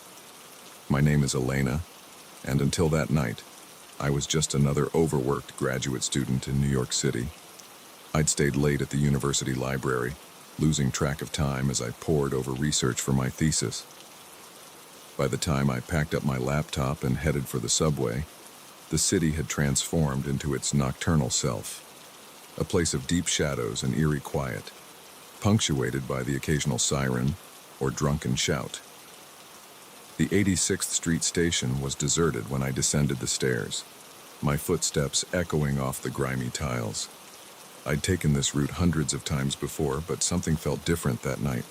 The air seemed heavier, charged with an energy I couldn't explain. I checked the arrival board. 20 minutes until the next downtown train. Great. I sighed, resigning myself to a long wait, and moved towards my usual spot on the platform. That's when I saw him. He was standing at the far end of the platform, half hidden in the shadows cast by a flickering fluorescent light. Even from a distance, something about him set my teeth on edge. He was tall, unnaturally so, and rail-thin, his body swallowed up by a long, dark coat despite the summer heat. But it was his stillness that really unnerved me. He didn't shift his weight, didn't check his phone, didn't do any of the 100 little movements people usually make while waiting. He just stood there, like a statue. I told myself I was being paranoid. This was New York, after all. You see all types on the subway.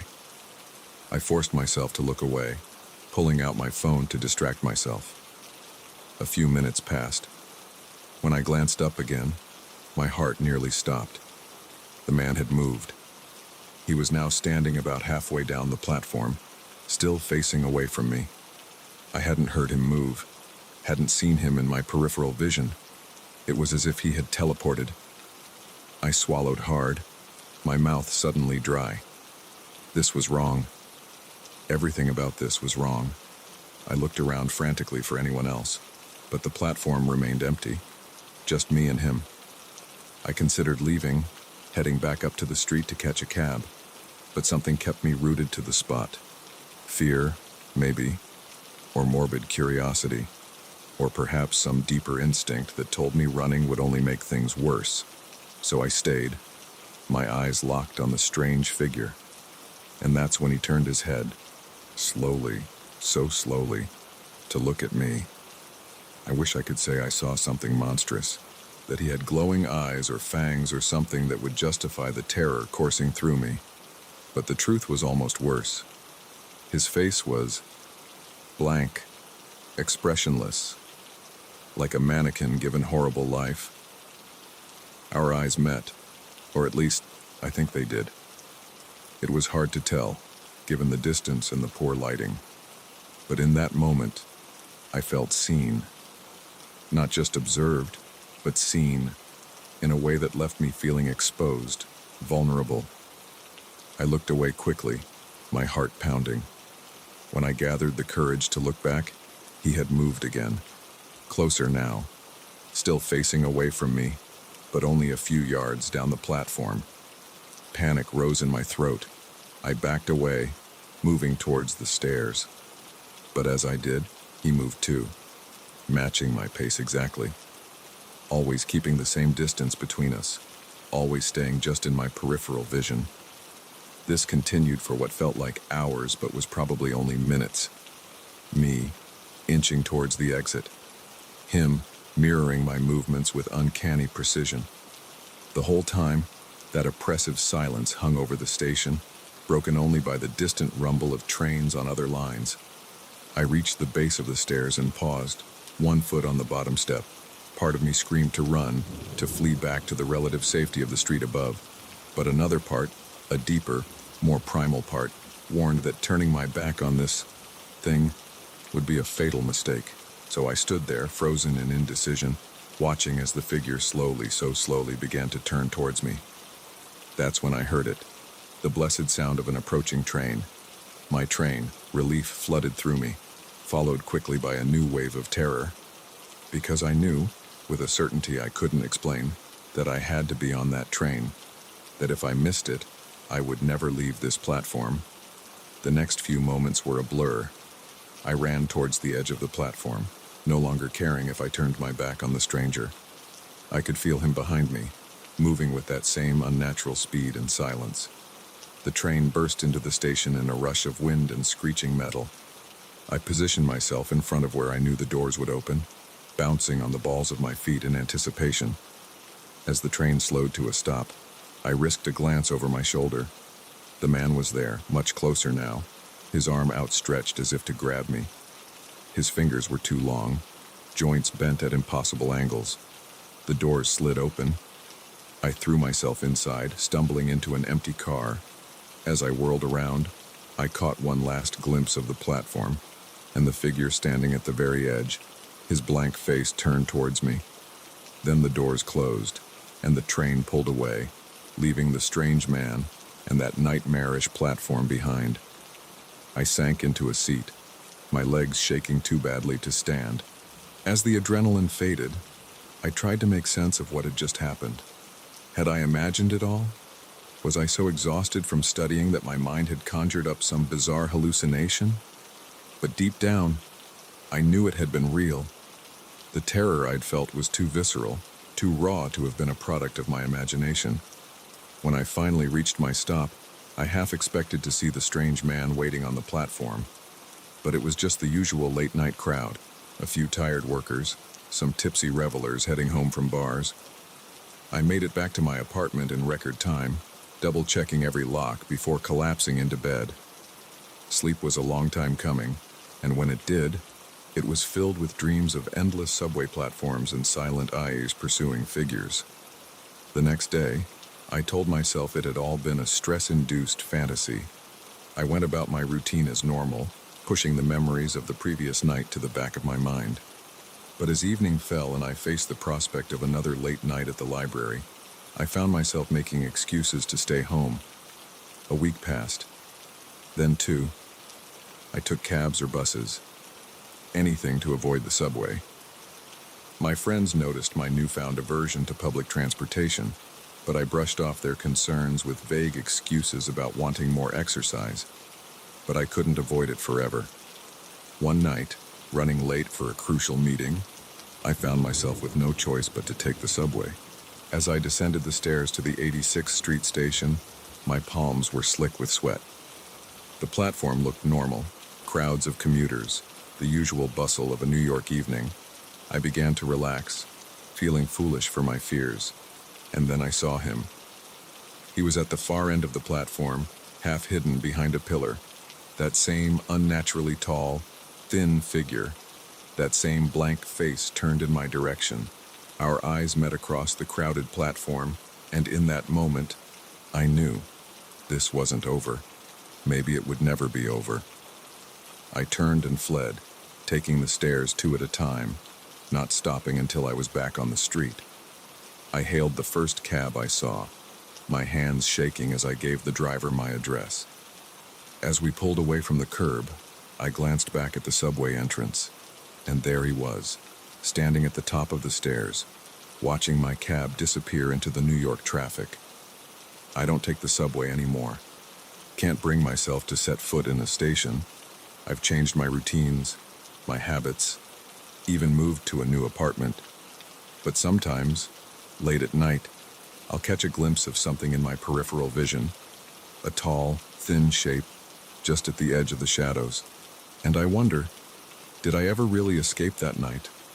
Or is he still out there, waiting, following, always just out of sight? So if you're ever in a subway station late at night, and you see a strange figure lurking in the shadows, don't dismiss it. Don't try to rationalize it away. And whatever you do, don't let it get between you and the exit. Because some predators don't just stalk their prey in the wild. Some hunt in the tunnels and platforms beneath our feet, patient and persistent, always watching, always waiting for their moment to strike. And once they've chosen you, they never, ever stop hunting.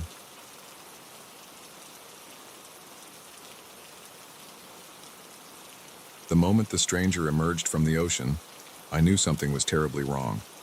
His eyes were wild, his clothes tattered, and his story defied belief. But as night fell and those things began to circle our bonfire, I realized that our beach party had become a desperate fight for survival. My name's Alex, and I was just looking for a good time with friends on a warm summer night. It was the last weekend before our senior year of college, and a group of us had decided to throw a beach bonfire party to celebrate. We'd found a secluded spot about an hour's drive from campus, far from the more popular beaches. The perfect place to let loose without worrying about noise complaints or campus security. As the sun began to set, casting a warm golden glow across the water, we got the fire going, the crackling flames, the sound of waves lapping at the shore, the laughter of friends. It was idyllic. Someone broke out a guitar, and soon we were all singing along, badly but enthusiastically, to every cheesy pop song we could think of. I was in the middle of an impassioned rendition of "Don't Stop Believin'" when I saw him, a figure stumbling out of the surf. At first, I thought it was one of our group, maybe someone who'd gone for a late swim. But as he drew closer, I realized I didn't recognize him. The singing trailed off as others noticed the newcomer. He was a man, probably in his mid-30s, with wild, matted hair and a scraggly beard. His clothes were soaked and torn, hanging off his thin frame. But it was his eyes that really caught my attention, wide and frantic, darting around as if expecting an attack at any moment. "Hey man, you okay?" My friend Jake called out, always the first to offer help. The stranger's head snapped towards us, and for a moment, I thought he might bolt back into the ocean, but then he stumbled forward, collapsing onto the sand near our fire. "Thank God," he gasped, his voice raspy as if from disuse. I thought I'd never see people again." We gathered around him, someone offering a blanket, another a bottle of water. He gulped it down greedily, water spilling down his chin. "What happened to you?" I asked, curiosity overcoming my initial wariness. "Were you on a boat that sank or something?" He shook his head vehemently. No boat. I was taken." A nervous chuckle ran through our group. "Taken?" Jake asked. "What, like abducted by aliens or something?" The man's eyes locked onto Jake, and the intensity in them made me take a step back. "Not aliens," he said. "Something worse. Something from the deep." And then he started to talk. He told us a story so fantastic, so terrifying, that at first we were sure it was some elaborate prank. He claimed to have been a marine biologist on an expedition to study deep-sea life in the Caribbean. Their ship had been state-of-the-art, equipped with the latest in submersible technology. But on their third dive, something had gone wrong. Their submersible had been attacked by something massive, with tentacles that could crush steel like it was tin foil. The sub had been dragged down into the inky blackness of the deep ocean. He described waking up in some kind of underwater city, a vast complex of stone buildings that looked ancient, yet somehow still functional. And the inhabitants? He struggled to describe them. Humanoid, but wrong. Fish-like features, scales instead of skin, webbed hands with razor-sharp claws. "They kept us alive," he said, his voice shaking. "Studied us, experimented on us. I saw them change people, turn them into things like them." He claimed to have escaped during some kind of undersea earthquake, managing to find an air pocket and eventually making his way to the surface. He'd been adrift for days before washing up on our beach. As his story came to an end, a heavy silence fell over our group. The only sound was the crackle of the fire and the gentle lapping of waves on the shore. "That's quite a story," I said finally, trying to keep my voice neutral. Part of me wanted to laugh it off, to dismiss it as the ravings of a man who'd clearly been through some kind of trauma. But there was something in his eyes, a haunted look that made me hesitate. "You don't believe me," he said. It wasn't a question. I wouldn't believe me either, but they're real, and they're coming. They've been down there for thousands of years, watching us, waiting, and now they're ready to reclaim the surface. A chill ran down my spine that had nothing to do with the cooling night air. I opened my mouth to respond, but before I could, a scream cut through the night. We all whirled around. Megan, who'd wandered a little way down the beach, was backing away from the water's edge, pointing with a shaking hand. "There's something out there," she cried. I saw eyes." We rushed to her side, peering out into the darkness. For a moment, I saw nothing. Then, a flash of movement, something breaking the surface of the water, just for an instant, something that looked disturbingly like a human arm, but elongated, ending in wickedly curved claws. "No," the stranger whispered behind us. "They've found me. They've found us." Panic set in. We scrambled back towards our bonfire, huddling together as we scanned the water. More shapes were visible now, dark forms moving just beneath the surface, circling our position. "We need to get out of here," Jake said, his usual bravado replaced by naked fear. "We need to get to the cars." But our vehicles were parked up a narrow path that led through a stretch of dense woods. To reach them, we'd have to turn our backs on the ocean, and whatever was lurking out there. Before we could decide on a course of action, it happened. With a sound like a wet towel being torn in half, something burst from the water. In the flickering firelight, I caught a glimpse of glistening scales, bulbous eyes, a mouth filled with needle-sharp teeth. Screams erupted from our group. We scattered, some running for the woods, others frozen in terror. I stumbled backwards, tripping over a piece of driftwood and falling hard onto the sand. As I scrambled to my feet, I saw more of them emerging from the surf. They moved with a horrible fluidity, part crawl, part slither. Their bodies were vaguely humanoid, but twisted, elongated in ways that defied anatomy. One of them grabbed Megan as she tried to run. I watched in horror as it dragged her towards the water, her screams cutting off abruptly as she was pulled under. "The fire!" the stranger yelled, snapping me out of my daze. "They hate the fire. It's your only chance." I didn't stop to question him. I grabbed a burning branch from the bonfire, wielding it like a torch. The nearest creature hissed and recoiled, its flesh sizzling where sparks landed on it. "Everyone grab something burning," I shouted. "Form a circle." Those of us who remained did as I said, creating a ring of fire around us. The creatures prowled just outside the circle of light, their inhuman eyes reflecting the flames. For what felt like hours, we stood our ground, waving our makeshift torches at any creature that dared to get too close. I lost track of how many of our group were taken. Every time I heard a scream cut short, every splash that signaled another person dragged into the depths, I felt a piece of my sanity slip away. As the sky began to lighten with the first hints of dawn, the attacks grew less frequent. By the time the sun peeked over the horizon, the beach was empty save for our small, shell-shocked group. We made our way to the cars in silence, no one daring to speak about what we'd witnessed. The stranger was gone, vanished at some point during the night. Part of me wondered if he'd ever really been there at all. In the days that followed, we tried to report what had happened, but with no bodies, no evidence beyond our wild stories, we were dismissed as drunk college kids playing a prank. The official report chalked it up to a few of our friends drowning in a tragic accident. But I know the truth. I see it every time I close my eyes. Those twisted forms emerging from the waves. Those hungry, inhuman eyes. I haven't set foot on a beach since that night. Can't even look at the ocean without feeling a wave of panic.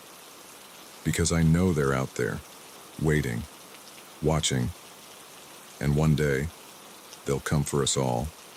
So, if you're ever on a beach late at night and you see something strange in the water, don't dismiss it. Don't try to rationalize it away. And whatever you do, don't go near the waves, because some things are better left in the depths. And once they've gotten a taste of the surface, they'll never stop hunting for more.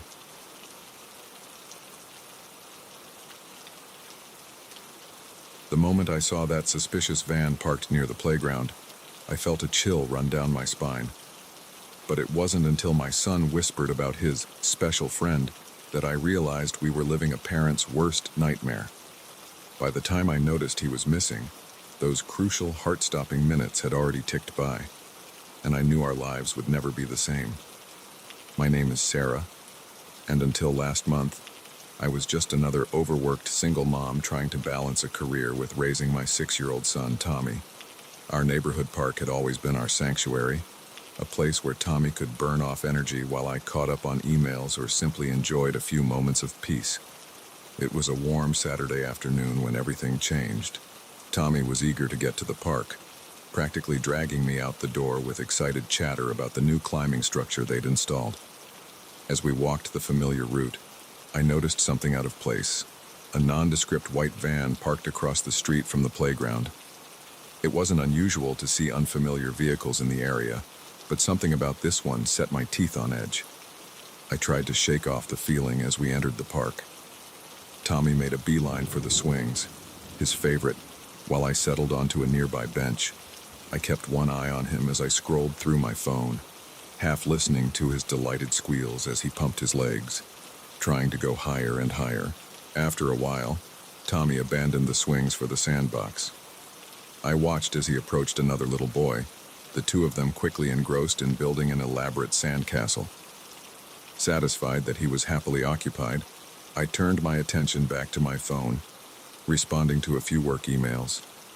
It wasn't until about 20 minutes later that I realized Tommy had gone quiet. I looked up, scanning the playground for his familiar mop of brown hair.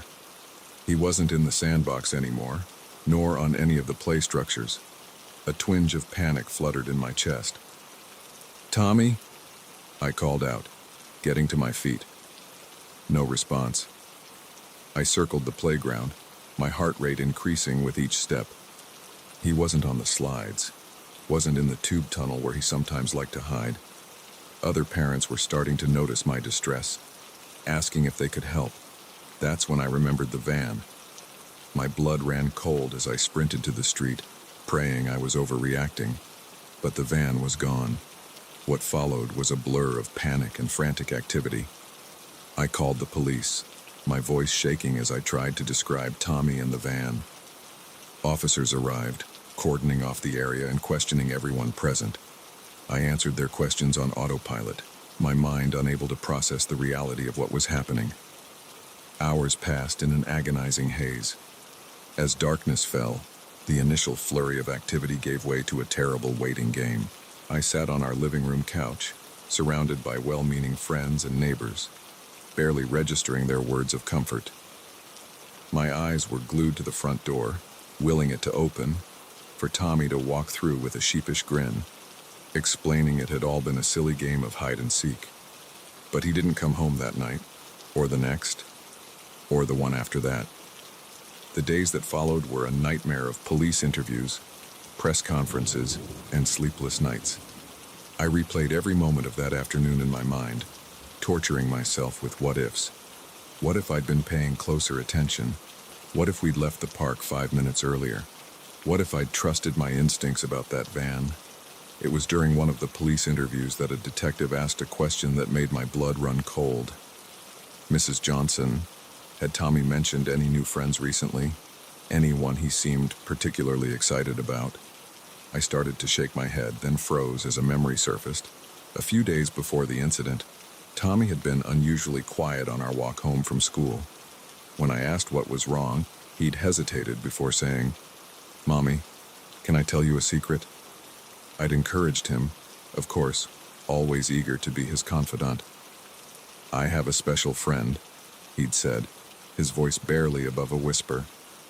"But it's a secret." He said I can't tell anyone about him.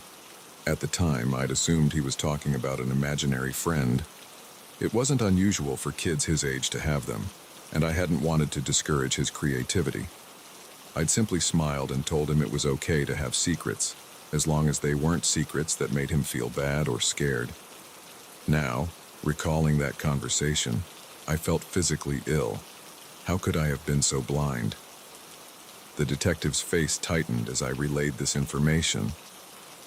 "Why didn't you mention this before?" he asked, his tone more weary than accusatory. I couldn't answer. The guilt was overwhelming, choking me with its intensity. The investigation took on a new urgency after that revelation. They combed through security footage from nearby businesses, interviewed Tommy's teachers and our neighbors, and put out a nationwide alert for the van. Days turned into weeks.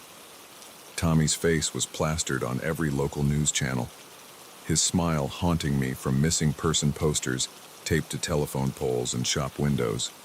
I took a leave of absence from work, unable to focus on anything but the search for my son. Then, exactly 1 month after Tommy disappeared, my phone rang. It was a number I didn't recognize. With trembling hands, I answered. "Mrs. Johnson?" A gruff voice said, "This is Detective Ramirez. We need you to come down to the station right away." My heart leapt into my throat. "Did you find him? Is Tommy okay?" There was a pause that seemed to stretch for an eternity. "Just come down to the station, Mrs. Johnson, as quickly as you can." The drive to the police station was the longest of my life. My mind raced through every possibility, from the joyous reunion I'd been praying for to the devastating news I couldn't bear to contemplate. As I was led into an interview room, I noticed an unusual flurry of activity in the station. Detective Ramirez was waiting for me, his face a mask of professional detachment. "Mrs. Johnson," he began, "about an hour ago, we received a 911 call from a gas station attendant in a town about 200 miles north of here. He reported a young boy wandering alone in the parking lot, matching Tommy's description. I gasped, tears springing to my eyes. Is it him? Is he okay? The detective held up a hand. We believe it is Tommy. Yes. Local police picked him up and are bringing him here as we speak. But Mrs. Johnson, I need to prepare you. Tommy appears to be physically unharmed, but he's not speaking. We don't know yet what he's been through, what he might have witnessed. It's going to be a long road. I barely heard the rest of what he said. My son was alive. He was coming home. Nothing else mattered. The reunion, when it finally happened, was both joyous and heartbreaking.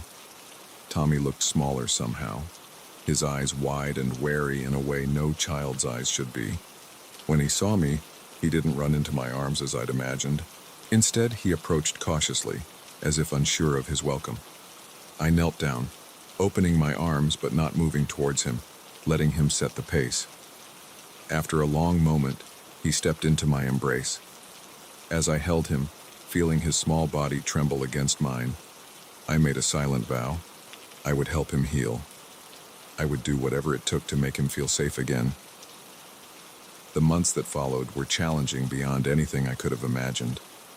Tommy remained largely nonverbal, communicating mainly through nods and headshakes. Nightmares plagued his sleep, and loud noises or sudden movements would send him into a panic. Slowly, with the help of therapists and child psychologists, we began to piece together what had happened. The special friend had been grooming Tommy for weeks, gaining his trust with small gifts and attention. On that fateful day in the park, he had convinced Tommy to go for a ride, promising to show him a magical place. The details of Tommy's month in captivity remained murky, locked away in his traumatized mind. The man who took him was eventually caught, but Tommy was unable to testify against him. It didn't matter. The evidence was overwhelming, and he would spend the rest of his life behind bars. It's been a year now since Tommy came home. He's speaking again, though he's still quieter than before. He's back in school making new friends, slowly reclaiming the childhood that was so violently interrupted. As for me, I've become a fierce advocate for child safety education and tougher laws against predators. I can't change what happened to Tommy, but I can try to prevent it from happening to other children. Every night, as I tuck Tommy into bed, I'm overwhelmed with gratitude that he's here, safe in his own room. But I'm also acutely aware of how quickly a normal day can turn into a nightmare. I know now that the monsters aren't just in stories. They're out there waiting for a moment of inattention, a child's innocence to exploit. So if you're a parent, hug your children a little tighter tonight. Talk to them about safety, about trusting their instincts. And if you ever see something that doesn't feel right, a van parked where it shouldn't be, a stranger paying too much attention to a child, don't hesitate to speak up. Because sometimes a parent's watchful eye and a community's vigilance are all that stand between a child and unimaginable horror. And in those crucial moments, every second counts.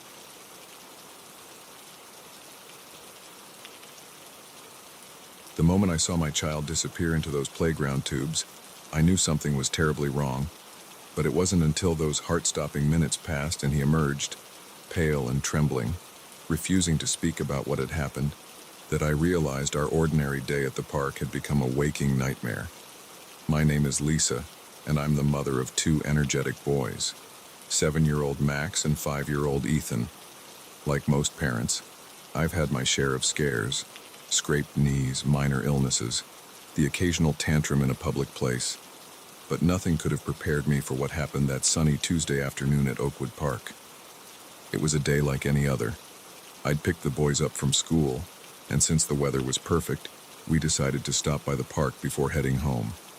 The playground was bustling with activity, children's laughter filling the air as they climbed, swung, and slid to their hearts' content. Max immediately ran off to join a group of kids his age on the monkey bars, while Ethan made a beeline for his favorite part of the playground, a large, twisting structure of connected tubes that kids could crawl through. I settled on a nearby bench, keeping one eye on the boys while I scrolled through emails on my phone.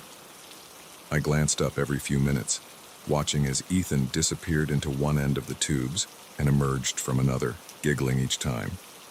It was a game he never seemed to tire of. After about 15 minutes, I noticed I hadn't seen him come out for a while. "Ethan," I called out, not too worried at first. Sometimes he liked to sit in the tubes, enjoying the cool shade they provided. No response.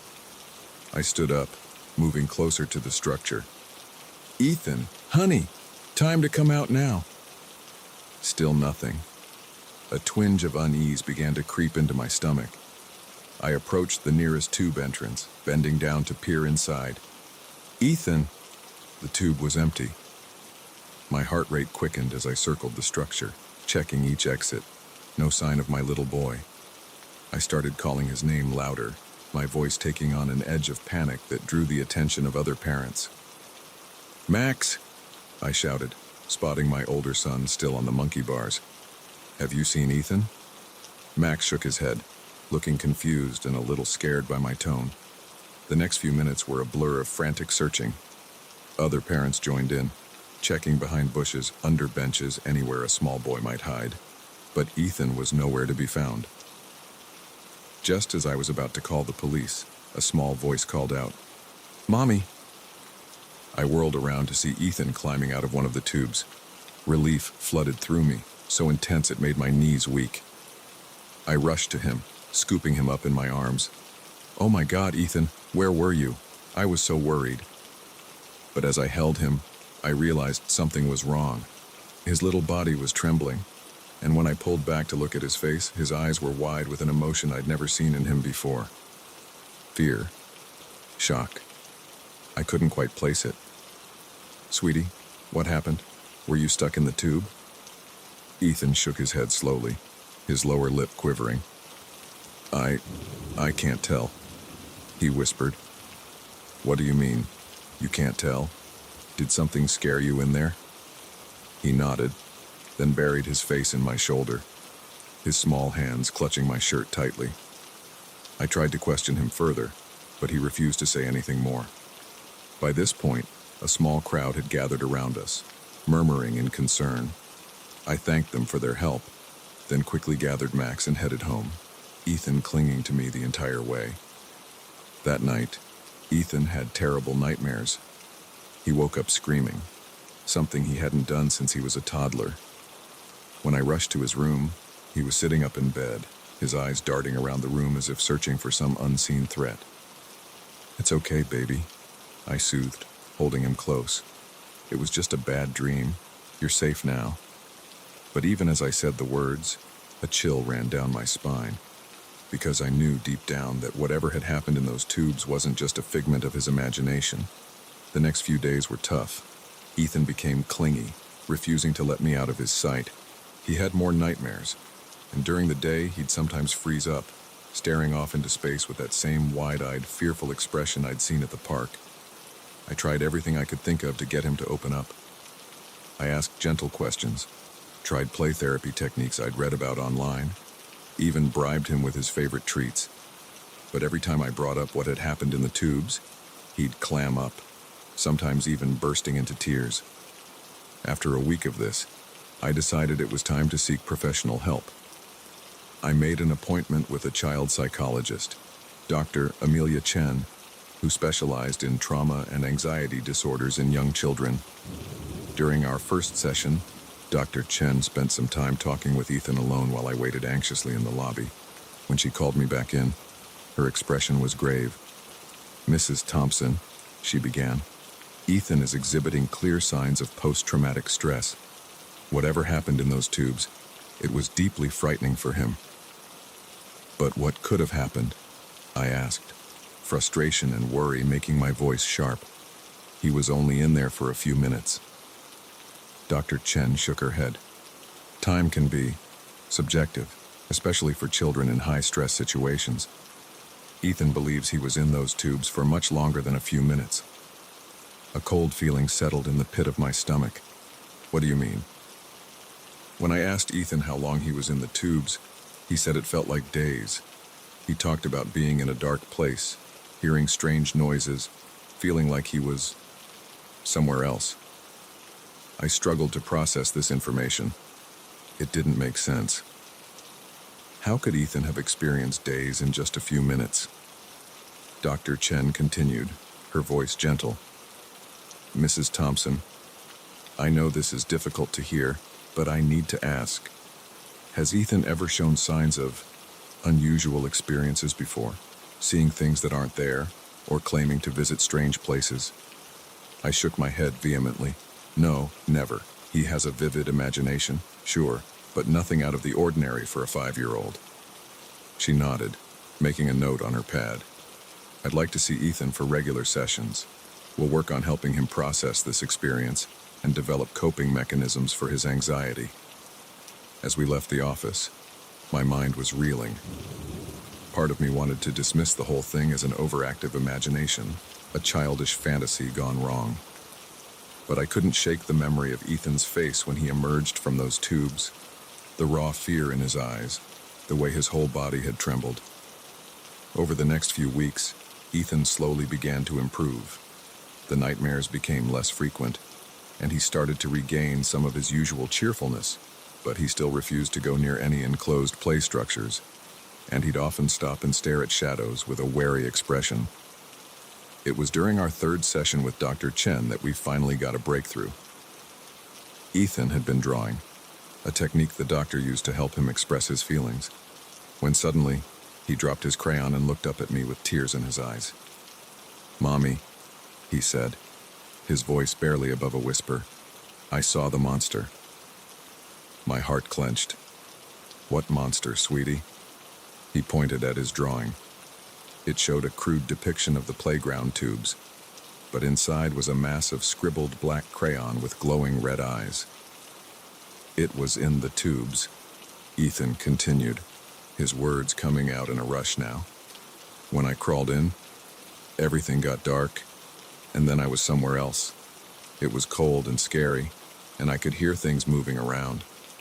The monster tried to grab me, but I ran and ran until I found the way back. I exchanged a glance with Dr. Chen, who kept her expression carefully neutral. Ethan, she said gently, this monster, was it something you'd seen before? Maybe in a movie or a book? Ethan shook his head vigorously. No, it was real, and I think it's still there, waiting. A shiver ran down my spine. I wanted to reassure him, to tell him there were no such things as monsters, but the conviction in his voice gave me pause. After the session, Dr. Chen pulled me aside. Mrs. Thompson, I know this is hard to hear, but we need to consider the possibility that Ethan experienced something traumatic that his mind is interpreting through the lens of a child's imagination. The monster could be a way for him to process a frightening encounter with a real person. My blood ran cold at the implication. You think someone hurt him in those tubes? She held up a hand. I'm not saying that's definitely what happened, but we need to be open to all possibilities. I'd like to recommend a physical exam, just to rule out any physical trauma. The next few days were a nightmare of doctor's visits, police interviews, and sleepless nights. To everyone's relief, the physical exam showed no signs of abuse. The police searched the playground thoroughly but found nothing suspicious. In the end, we were left with more questions than answers. Ethan's story remained consistent. He insisted he had been transported to another place, a dark and frightening world where a monster had tried to catch him. But how could that be possible? As the weeks passed, life slowly returned to normal. Ethan's nightmares became less frequent, and he even started asking to go to other playgrounds, though he still avoided tube structures. But sometimes, I'd catch him staring at dark corners or closets with a wary expression, as if expecting something to emerge, and I found myself looking at the world differently too. I'd always considered myself a rational person, skeptical of supernatural claims, but Ethan's experience had shaken my certainty, because deep down, a part of me wondered, what if he was telling the truth? What if, for a few brief minutes, my little boy had slipped into somewhere else? I'll probably never know exactly what happened in those tubes that day, but one thing's for certain, I'll never look at a playground the same way again. And whenever I see a child crawl into one of those twisting tube structures, I can't help but hold my breath, silently willing them to emerge quickly, safely, unchanged. Because sometimes, the line between our world and something else might be thinner than we think. And in the innocent play structures of our everyday lives, there might be portals to places we can't begin to understand. So if your child ever freezes up at the playground, or tells you a story that seems too fantastic to be true, listen. Really listen. Because in their wide eyes and trembling voices, there might be a glimpse of something beyond our ordinary understanding. Something that reminds us that the world is stranger, and perhaps more dangerous, than we